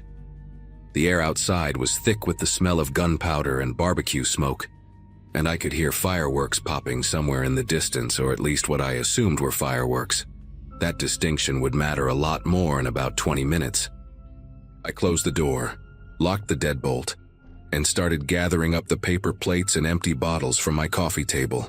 My TV was still on, some post-midnight coverage showing celebrations in Times Square, and I had this peaceful feeling in my chest like the night had gone exactly as planned. I carried the trash into the kitchen, tossed it in the bin under the sink, and grabbed a wet rag to wipe down the counter. Everything was calm, everything was normal, and I had no idea that my ceiling was about to explode. I was wiping down the kitchen counter when I heard the first crack. It wasn't like a firework. Fireworks have that whistling buildup, that theatrical pause before the boom. This was sharp, sudden, like someone snapping a thick branch right above my head. I looked up at the ceiling just in time to see a chunk of drywall the size of my fist come loose and tumble down onto my living room carpet. Dust puffed up from the impact, little white particles floating in the glow of my floor lamp. For a second, I just stood there with the wet rag in my hand, trying to process what I was seeing. My first thought was that something had fallen on the roof, maybe a piece of debris from a firework or some drunk idiot throwing something off a balcony. But then I noticed the hole, a small, dark puncture in the ceiling surrounded by cracked plaster, perfectly round, like someone had driven a nail through from the apartment above. Except there was no apartment above me. I lived on the top floor, and above my ceiling was nothing but roofing material and open Texas sky. I walked over slowly, my brain still not catching up to what my eyes were telling me. The debris on the carpet wasn't just drywall. There was something else mixed in, something small and metallic glinting under the lamplight. I crouched down and saw it clearly. A bullet, deformed and flattened on one side, sitting right there on my beige carpet like it belonged there. I picked it up without thinking, and the heat surprised me so much that I almost dropped it. The metal was warm. Not burning hot, but definitely warm. The kind of temperature you feel when you grab a coffee mug that's been sitting out for 10 minutes. My mind raced through possibilities. A gun accident in a neighboring building, some kind of malfunction, maybe a hunter somewhere outside the city limits. None of it made sense. I was standing in my own living room holding a bullet that had just fallen from my ceiling. And outside, I could still hear what sounded like 100 firecrackers going off in every direction. That's when the second shot came through. This one was closer. Way closer. The crack was louder, more violent, and a spray of white dust erupted from the ceiling maybe 6 feet to my left, right above the edge of my couch. I watched in horror as a second chunk of drywall broke loose and crashed onto the cushions, followed by another bullet that bounced off the armrest and rolled onto the floor. My body finally caught up to my brain, and I dropped to my knees behind the kitchen island, pressing my back against the cabinets. My heart was hammering so hard I could feel it in my throat, in my temples, in my fingertips. Someone was shooting at my apartment. That was the only thought I could form. Someone was shooting at my apartment, and I had no idea who or why. I pressed myself lower, trying to make myself as small as possible, my cheek against the cold tile floor. The popcorn ceiling above me suddenly looked like a minefield, every inch of it a potential entry point for the next round. I could hear more pops outside, more cracks, more explosions that I now knew weren't fireworks at all. I fumbled for my phone in my pocket, my fingers clumsy and uncooperative. The screen lit up and I dialed 911, pressing the phone hard against my ear while keeping my body flat behind the island. It rang 4 times before someone picked up, and the voice on the other end sounded exhausted, overwhelmed like they'd already answered 1,000 calls that night. I tried to explain what was happening. Bullets coming through my ceiling, 2 shots already, I'm hiding in my kitchen. But the words came out jumbled and frantic. The dispatcher asked for my address and I gave it to her, spelling out Ridgecrest Drive twice because she couldn't hear me over the noise in the background on her end. Then she said something that made my entire body go cold. She told me that they were receiving dozens of calls about gunfire across the city, that officers were stretched thin responding to shootings and accidents, and that it might be 30 to 40 minutes before anyone could get to my location. 30 to 40 minutes. I was lying on my kitchen floor with bullets punching through my roof, and the best they could offer was maybe an hour. The dispatcher told me to stay low and stay away from windows, like I needed instructions on how to not get shot. She said she'd keep my call logged as a priority, but I could hear the doubt in her voice, the resignation of someone who knew the system was failing in real time.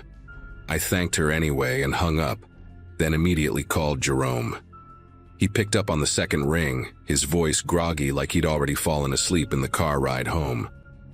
I told him what was happening, speaking fast and low, and I heard Patty gasp in the background when she understood. Jerome wanted to come back, wanted to drive over right then. But I told him no. The streets were chaos. People were firing guns into the air everywhere. And the last thing I needed was my best friend catching a stray bullet on his way to save me. He made me promise to keep texting him every few minutes, to let him know I was still okay.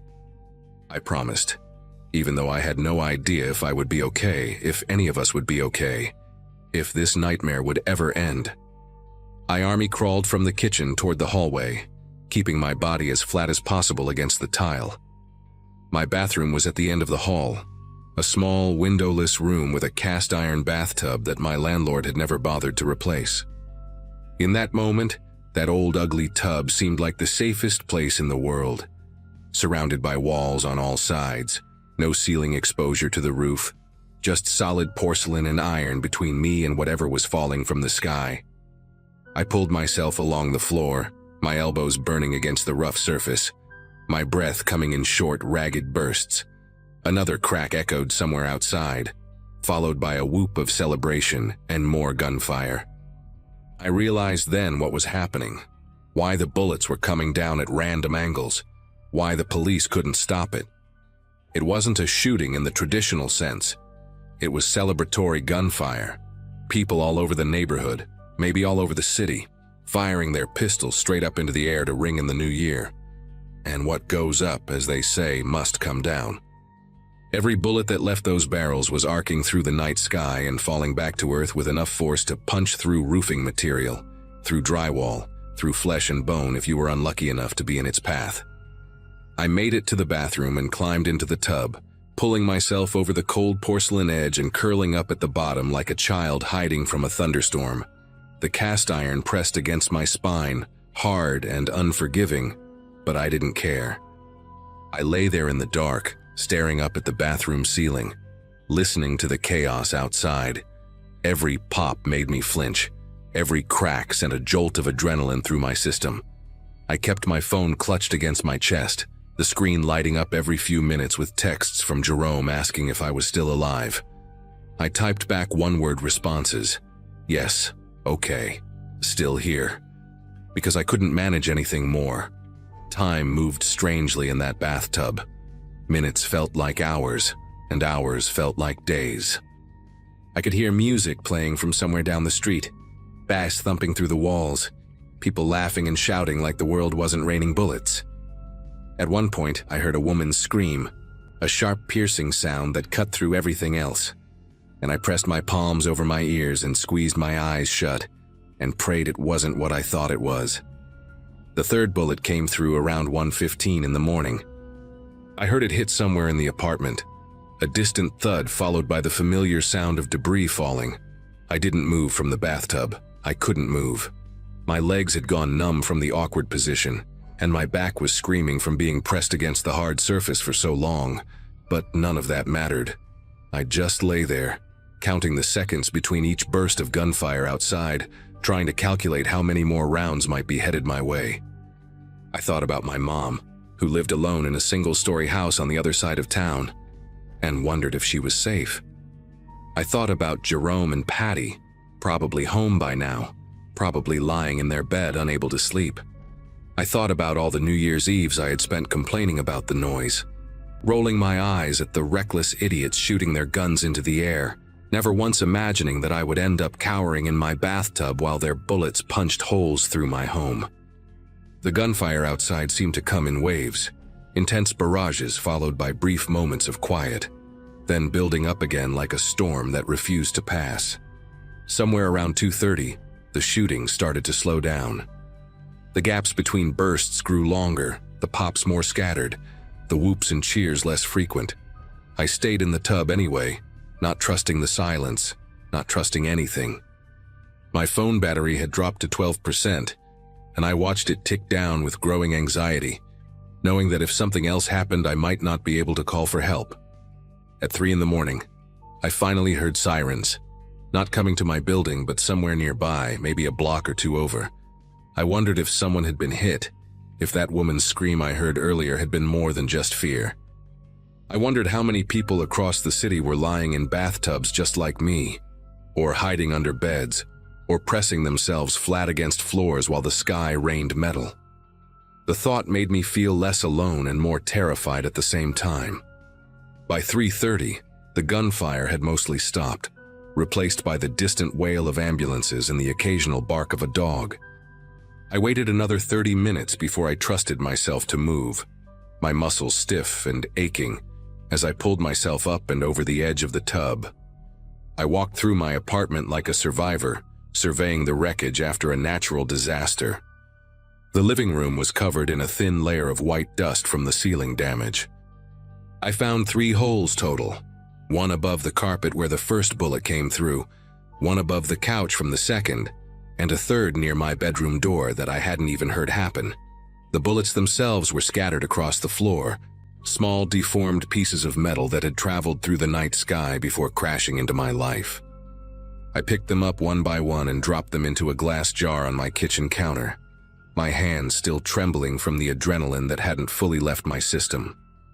The police finally showed up around 4:15, 2 exhausted officers who took photos of the damage and filled out a report that I knew would go nowhere.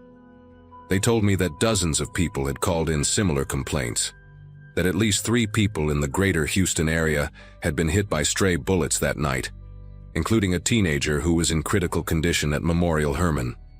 They gave me a case number and a pamphlet about victim services and wished me a happy new year on their way out the door.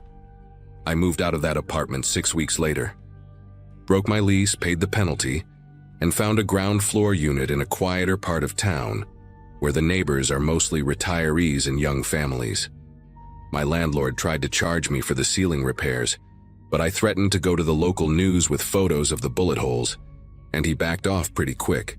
Jerome helped me pack up my stuff, and when we carried the last box down to the moving truck, I looked up at my old living room window and felt nothing but relief. I still have those 3 bullets in that glass jar, sitting on a shelf in my new place like some kind of morbid souvenir. People ask me about them sometimes, and I tell them the story, and they always react the same way. Disbelief first, then horror. Then that uncomfortable silence that comes when someone realizes how close you came to not being here anymore. My sister Vicky says I should throw them away, that keeping them is unhealthy, but I disagree. I keep them because I need to remember how random it all was, how easily one of those rounds could have come through while I was standing up instead of crouching down. New Year's Eve came around again this past December, and I spent it at my mom's house on the other side of town, far from the neighborhoods where people still think firing guns into the air is a celebration. We watched the countdown on our old television, drank sparkling cider because she doesn't keep alcohol in the house, and when midnight hit, I flinched at every distant pop I heard outside. She noticed, of course. Moms always notice. And she put her hand on my arm and told me I was safe. I wanted to believe her. I really did. But the truth is, I don't think I'll ever hear fireworks the same way again. Every crack, every boom, every whistle sends my mind back to that bathtub, to those hours spent curled up against cold porcelain while the world fell apart above me. I survived that night by pure luck, nothing more. The bullets that came through my ceiling could have hit me just as easily as they hit the drywall. And somewhere out there, the people who fired those shots probably don't even know what they did. They probably woke up the next morning with hangovers and empty magazines, and no idea that their celebration almost ended my life. That's the part that haunts me the most. Not the fear, not the helplessness, but the randomness of it all. The complete and total randomness.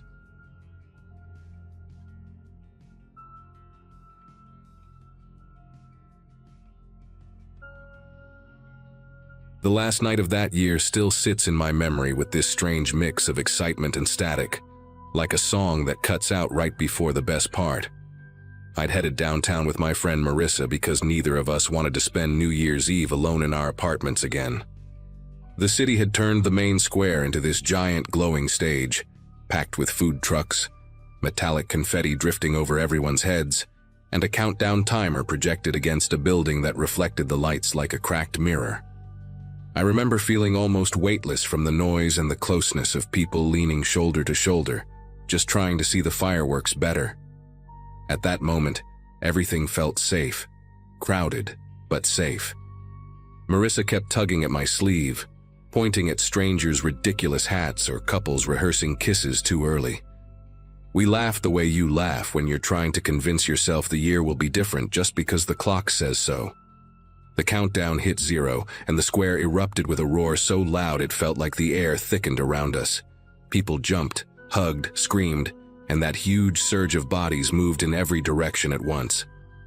Marissa and I lifted our phones to film, trying not to poke anyone in the eye, while fireworks exploded behind the skyscrapers in colors so bright they washed out the whole sky. It took maybe 2 minutes for the happy chaos to shift into something far more frantic. The crowd started pushing toward the metro entrance we needed to reach, and our steps got pulled into that tide whether we wanted them to or not.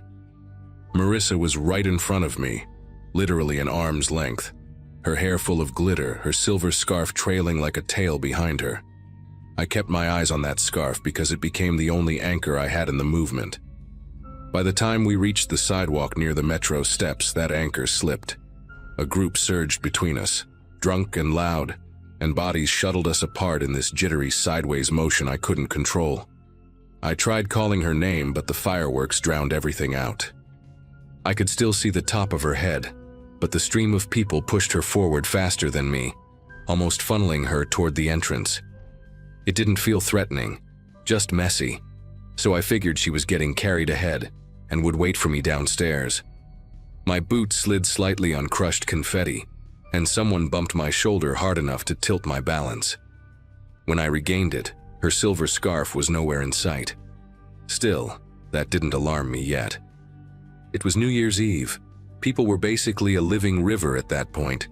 Inside the station, the atmosphere felt tighter, like the walls were amplifying every leftover shout and every echo from the street above.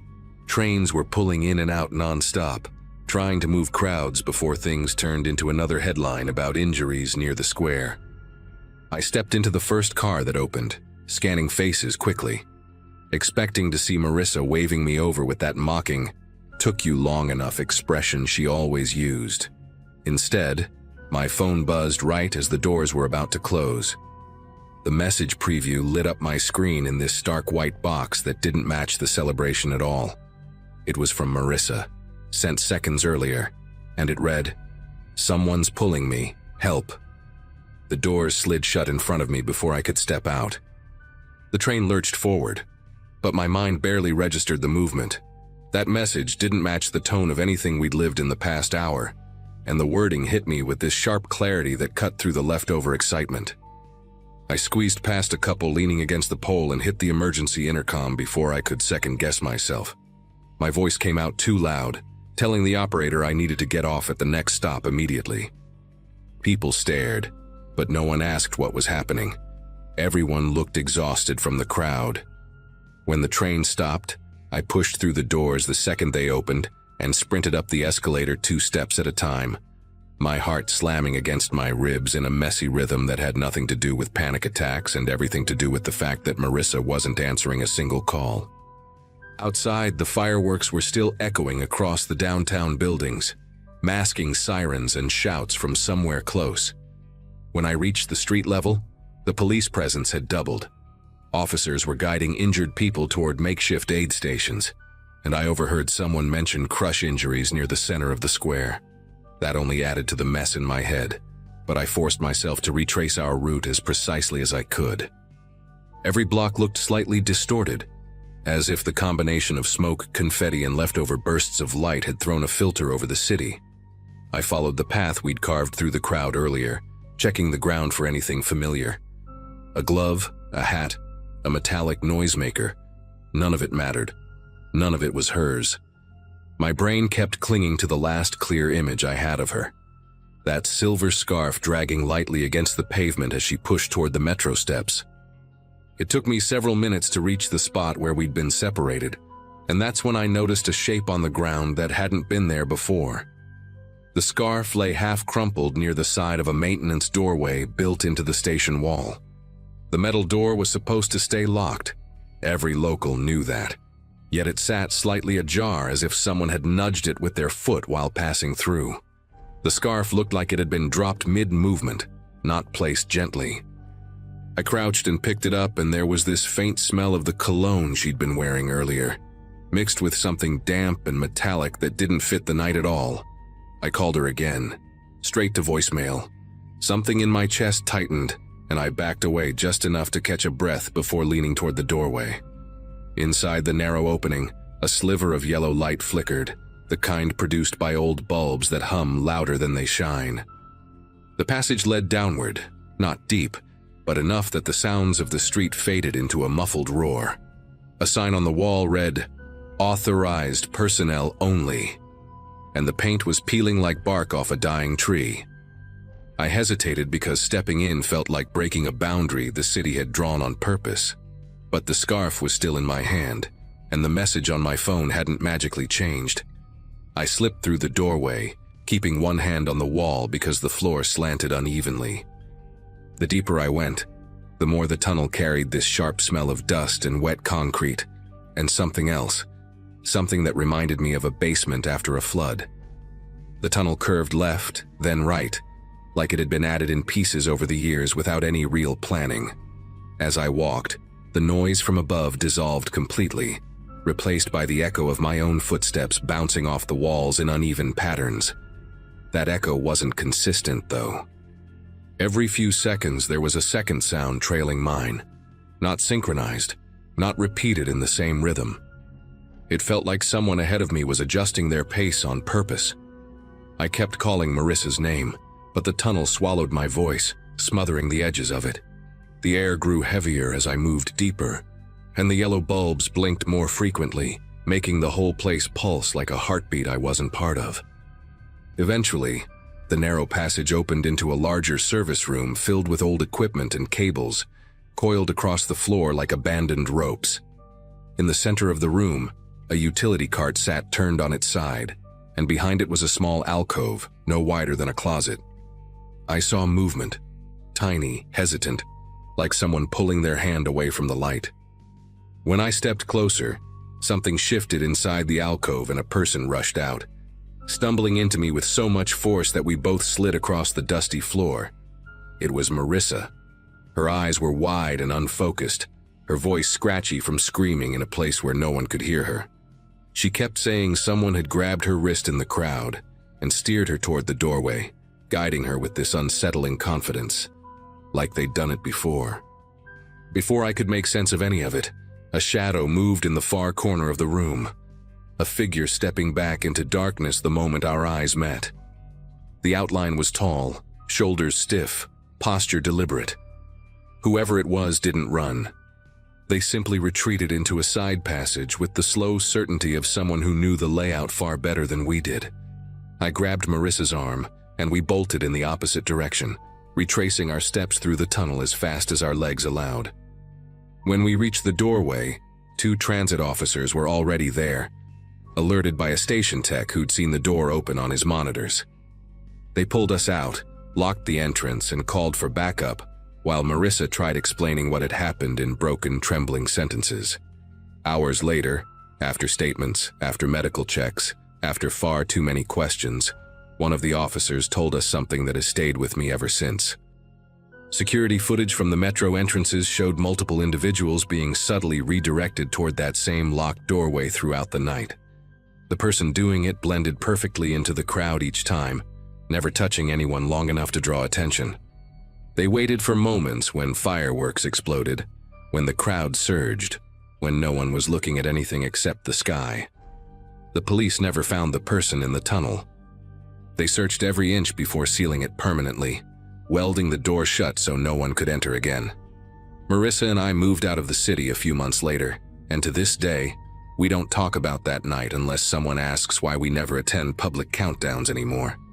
I still have her scarf folded in a drawer, and even now I check every doorway near a station before I walk past it.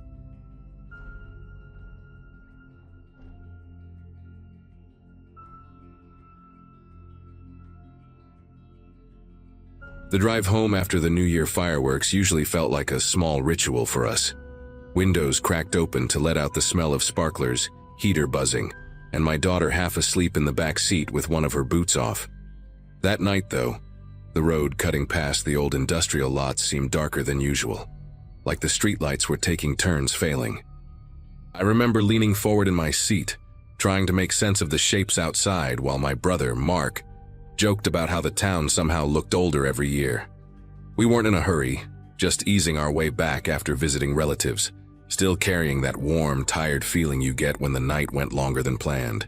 Nothing about that moment hinted that things were about to take such a sharp turn. The quiet in the car was almost comforting until Mark muttered something and tapped the brakes. At first, I thought he had slowed down because of debris on the shoulder, maybe some leftover fireworks, or a bag that fell from someone's truck. But as the headlights stretched farther across the pavement, a shape stood out, too still, too human.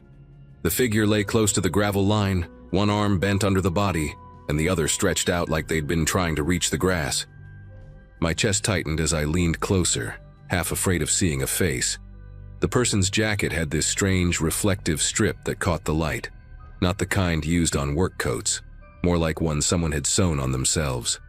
Mark didn't say a word for a solid 5 seconds, just gripping the wheel with this tense calm that only appeared when he was trying not to scare the rest of us. When he pulled onto the shoulder, the car rolled to a stop with a slow crunch of gravel, and I could feel that eerie stillness sink in, the kind that makes every small sound seem louder. The air outside looked thick, almost muffled, and the only movement came from the blinking hazard lights reflecting off bits of broken pavement. Mark told me to stay in the car while he called emergency services, but I stepped out anyway, keeping a few feet behind him. The person on the ground didn't move at all, not even a twitch. There was this odd detail I can't shake. One of their shoes was several feet away, resting upright as if someone had set it down deliberately. Mark kept his voice steady while talking to dispatch, but the way he kept glancing around made it clear he sensed something wrong lurking beneath the surface of what we were seeing. By the time the first patrol car arrived, the officer barely had to look twice before asking us to step back. He walked along the shoulder with a flashlight angled low, sweeping slow, like he expected the ground to tell him a story. It didn't take long for him to find the tire marks, deep, curved impressions cutting across the gravel in a pattern that didn't match a simple accident. Another officer showed up, then a third, and soon they were moving with that clipped urgency people get when they realize they're not dealing with a random tragedy. One of them asked if we'd heard anything earlier, an engine revving, a shout, anything. But the night had been quiet besides the last echo of fireworks. When they told us it looked deliberate, the weight of it settled in so suddenly that even Mark stopped trying to keep his composure for my sake. The neighborhood surrounding that stretch of road slowly came alive as word spread that police were investigating something serious. People stepped out onto porches still wearing party hats, jackets thrown over pajamas, champagne flutes in hand. I remember a woman with a bright red scarf wrapped twice around her neck pointing down the street and telling an officer she'd heard a truck tearing through just after midnight. She described the engine as strained, like someone pushing it harder than it could handle. Another neighbor, an older man leaning heavily on a cane, mentioned seeing headlights swerving near the stop sign moments before disappearing into the dark. The officers marked every detail down, but the way they exchanged glances made it clear these accounts were aligning in a way they didn't like. While they continued gathering statements, one of the detectives, tall guy, narrow face, hair pulled back so tight it almost looked lacquered, approached us. He had this habit of pausing 2 seconds before speaking, as though mentally filtering every sentence. He asked again about the moment we first saw the figure, about the shoe lying away from the body, about how long we'd been parked. Mark answered most of it, but the detective kept watching me as if he wanted a second version of the night to compare against the first. I told him everything I remembered. The sudden stillness, the way the jacket reflected oddly, the absence of skid marks where a driver might have tried to brake. He nodded slowly at each detail, his expression tightening only when dispatch radioed something that made him stiffen and walk off without explanation. A few minutes later, something shifted among the officers, an almost electric ripple of urgency. Additional patrol cars pulled up, and the detective with the lacquered hair returned, now moving faster and speaking with clipped precision. He explained that a missing person alert had just come in from a town a little over an hour away. The description matched the person lying by the shoulder. According to the alert, the individual had been involved in a bar fight earlier that night, one that escalated more violently than anyone there expected. Someone had stormed out afterward, threatening to finish things, and witnesses mentioned a beat-up pickup truck with a dented passenger door speeding away from the parking lot. Hearing that made the scene in front of us tilt into something far heavier than a tragic coincidence. As they processed the information, the truck sightings from the neighbors suddenly snapped into focus for the investigators. The older man with the cane clarified that the truck he'd seen seemed lifted higher than usual, with mismatched headlights, one bright white, one dim and yellowish. The woman with the red scarf added that she noticed a long scrape along the passenger side as it raced past, illuminated briefly by leftover fireworks, smoke hanging low in the air. The detectives exchanged looks with the kind of realization that carries both clarity and dread. Everything was pointing towards someone who knew exactly what they were doing, someone who had chased this person down and used the dark, empty stretch of road as their stage. Standing there, watching the officers pace along the shoulder, I kept replaying the moment we first spotted the figure on the ground. The noise from distant parties had faded by then, leaving the scene oddly quiet, except for the steady hum of police radios. A gust of wind carried the faint popping of leftover fireworks from somewhere deeper in the neighborhood, but it only made the silence feel sharper. Mark leaned against the car, rubbing his jaw, staring at the tire impressions like he expected them to rearrange themselves and reveal something new. Even though we didn't know the victim personally, the weight of what had happened hung over us with this heavy, intrusive presence, as if the road itself had absorbed part of the violence. As the paramedics prepared to transport the victim, the lead detective pulled Mark and me aside. He told us they'd found fragments of blue paint embedded in the gravel, consistent with the description of the pickup from the bar fight. He also mentioned that fresh footprints had been discovered near the grass, scattered and uneven, suggesting the victim had tried to run before collapsing. Something about the way he said it made my chest tighten again.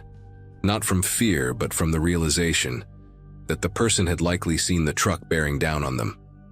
The detective asked if we were willing to give statements at the station later that week, and we agreed immediately. It didn't feel like a choice, it felt like something we owed to the person who never made it past that patch of road. We eventually drove home in near silence, each of us locked in our thoughts. The heater clicked occasionally, filling the car with that dry warmth that usually felt comforting, but that night it just felt wrong, mismatched with the mood. When we passed through the last intersection before our street, I caught myself scanning every approaching set of headlights, searching for mismatched beams or a lifted frame. It was an involuntary habit that stuck with me for weeks afterward. Even my daughter, who had slept through most of the ordeal, sensed the tension the next morning when she asked why everyone seemed extra quiet. Mark and I just exchanged a look, neither of us wanting to explain something we barely understood ourselves. A few days later, the detectives called to let us know the pickup had been found abandoned behind an old storage facility 2 towns over. The driver had fled on foot, leaving behind a mess of fingerprints and a cracked phone still logged into social media.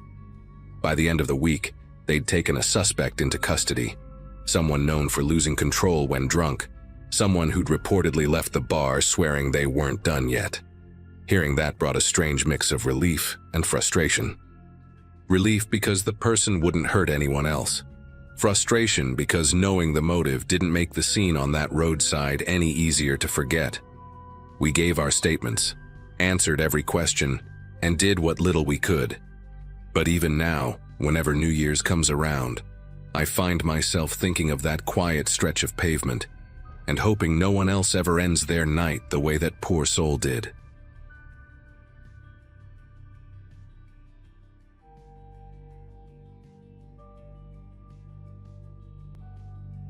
By the time that New Year's Eve rolled around, I'd been juggling too many things at once. My job at a small marketing firm, a shaky relationship I was trying to stabilize, and a general sense that I needed one night to just breathe. So when my friend Lucas dragged me to a house party across town, I figured a few hours away from everything wouldn't hurt.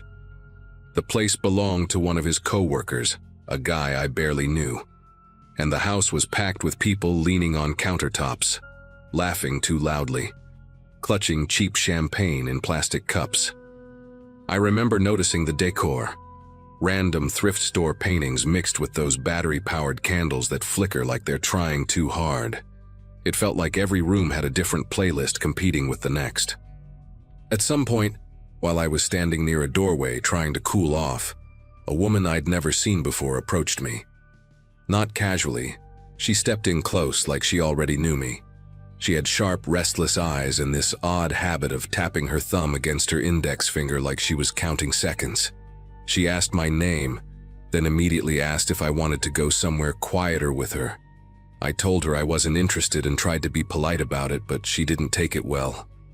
She leaned in closer, said something under her breath that I couldn't understand, and then walked away so abruptly it almost felt theatrical. I remember watching her disappear into the crowd and feeling an uneasy pressure in my chest, like I'd accidentally broken some unspoken rule. Nothing else weird happened at the party. I went home after midnight, fell asleep on the couch still wearing my jacket, and woke up the next morning to a phone that wouldn't stop vibrating. At first, I assumed it was Lucas sending me blurry pictures from the night before. Instead, it was a string of messages from friends asking what the hell I had done. A couple of them weren't even subtle. One told me to explain myself fast. My stomach tightened as I unlocked the first link someone sent. It led to a brand new social media profile using a grainy selfie of me from years ago, slapped beside a long post claiming I'd assaulted a woman at the party. No details, no name attached, just enough vagueness to let people fill in the gaps themselves. Within an hour, the post had been shared into circles I didn't even know I was part of anymore. Old classmates, co-workers, neighbors. People who hadn't spoken to me in years suddenly felt comfortable chiming in with half-baked judgment. My girlfriend didn't answer my calls. Even my boss left a voicemail saying we needed to talk immediately. What really rattled me was the confidence in the fake profile's tone, as if whoever wrote it had practiced mimicking my voice. They added small things only someone who'd observed me closely would know. References to my jacket, the specific drink I'd been holding, the room I'd been in. None of it proved anything, but it painted a picture vivid enough for people to believe whatever they wanted to believe. I kept trying to reach people who knew me well, hoping someone would slow down long enough to hear me out, but most conversations shut down before they even started. One longtime friend sent a single message saying, "Man, this looks really bad," and then vanished offline. Even Lucas, who'd been at the party with me the entire night, hesitated when I called. He told me he hadn't seen anything happen, but that a couple of people claimed the woman I'd spoken with had left the house crying. That detail didn't match anything I remembered, but it was just specific enough to feed the spreading rumor. After we hung up, I sat on the edge of my bed, staring at the wall, trying to make sense of how fast the whole situation had taken on a life of its own. My first instinct was to track down the post's creator, so I dug into the fake profile. Whoever made it had gone to great lengths to hide their tracks. The account had only one friend, an empty-looking profile created on the same day. No personal photos, no background info, not even the usual list of random liked pages.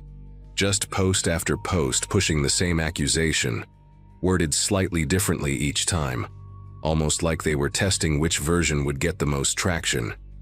I tried reporting it, but the platform's automated system brushed it off, claiming they found no violation.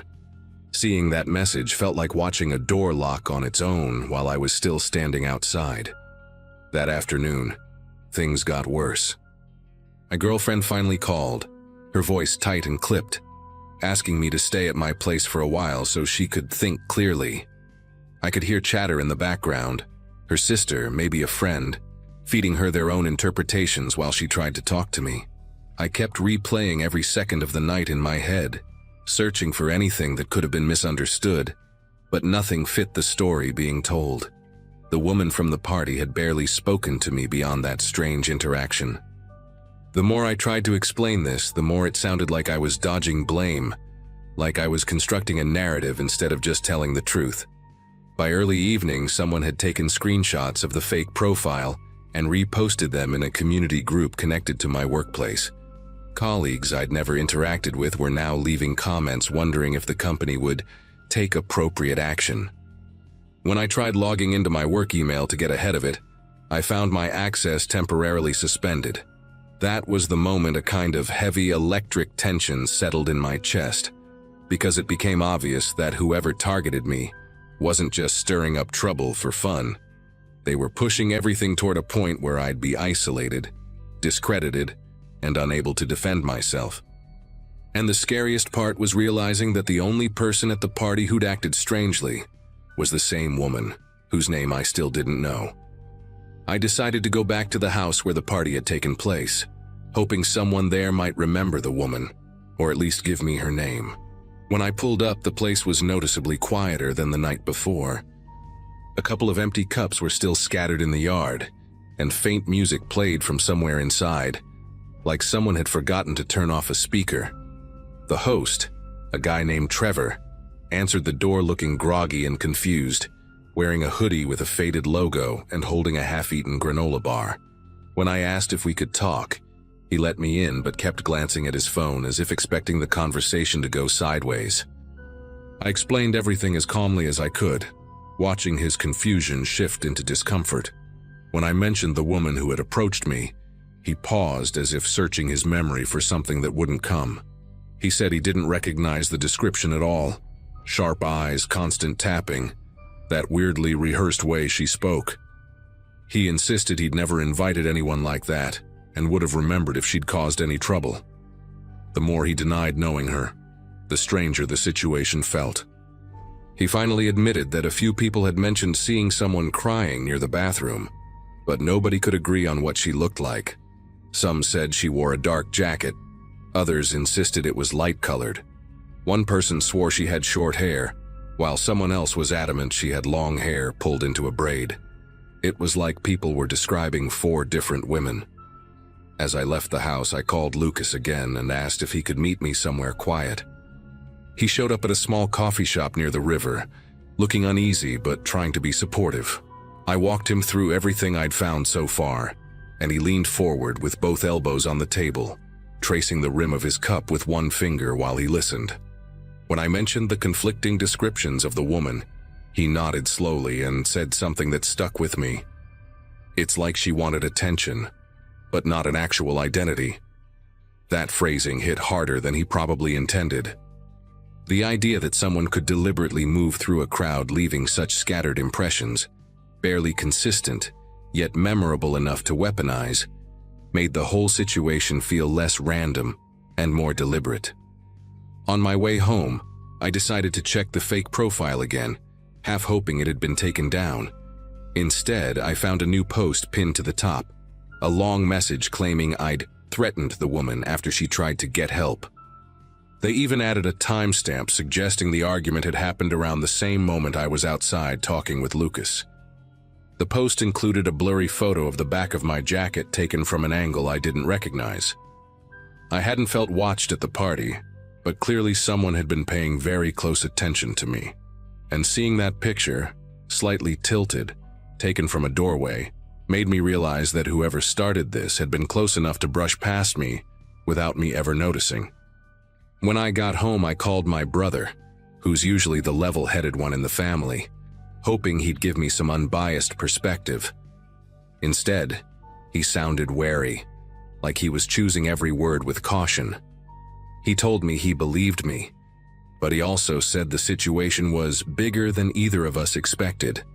Someone had messaged him anonymously with screenshots before I even reached out, urging him to take distance for everyone's sake. Hearing that made something tighten behind my ribs. Not fear exactly, but a sharp awareness that the person behind this wasn't just tossing accusations into the void. They were reaching into my life with surgical precision, touching people I trusted before I could. I ended the call feeling like the walls of my life had shifted a few inches inward. That night I barely slept. Instead, I sat on my couch with every light on, scrolling through the fake profile again and again, trying to find a crack in it. Around 3 a.m, a comment appeared under one of the posts, an account I didn't recognize tagging another person and saying, "Isn't this what you warned us about?" Curious, I clicked on the commenter's profile. Buried in their old posts was a picture from the New Year's Eve party, taken in the kitchen. In the corner, near a stack of red cups, stood the same woman who had approached me. Same restless hands, same intense stare. The photo was time-stamped hours earlier than when she spoke to me, but her expression was identical, like she'd been maintaining the same mask all night.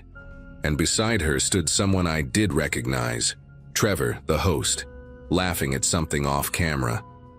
The next morning I went back to Trevor's house unannounced. This time he looked more alert, almost expecting me. When I showed him the picture, the color drained from his face.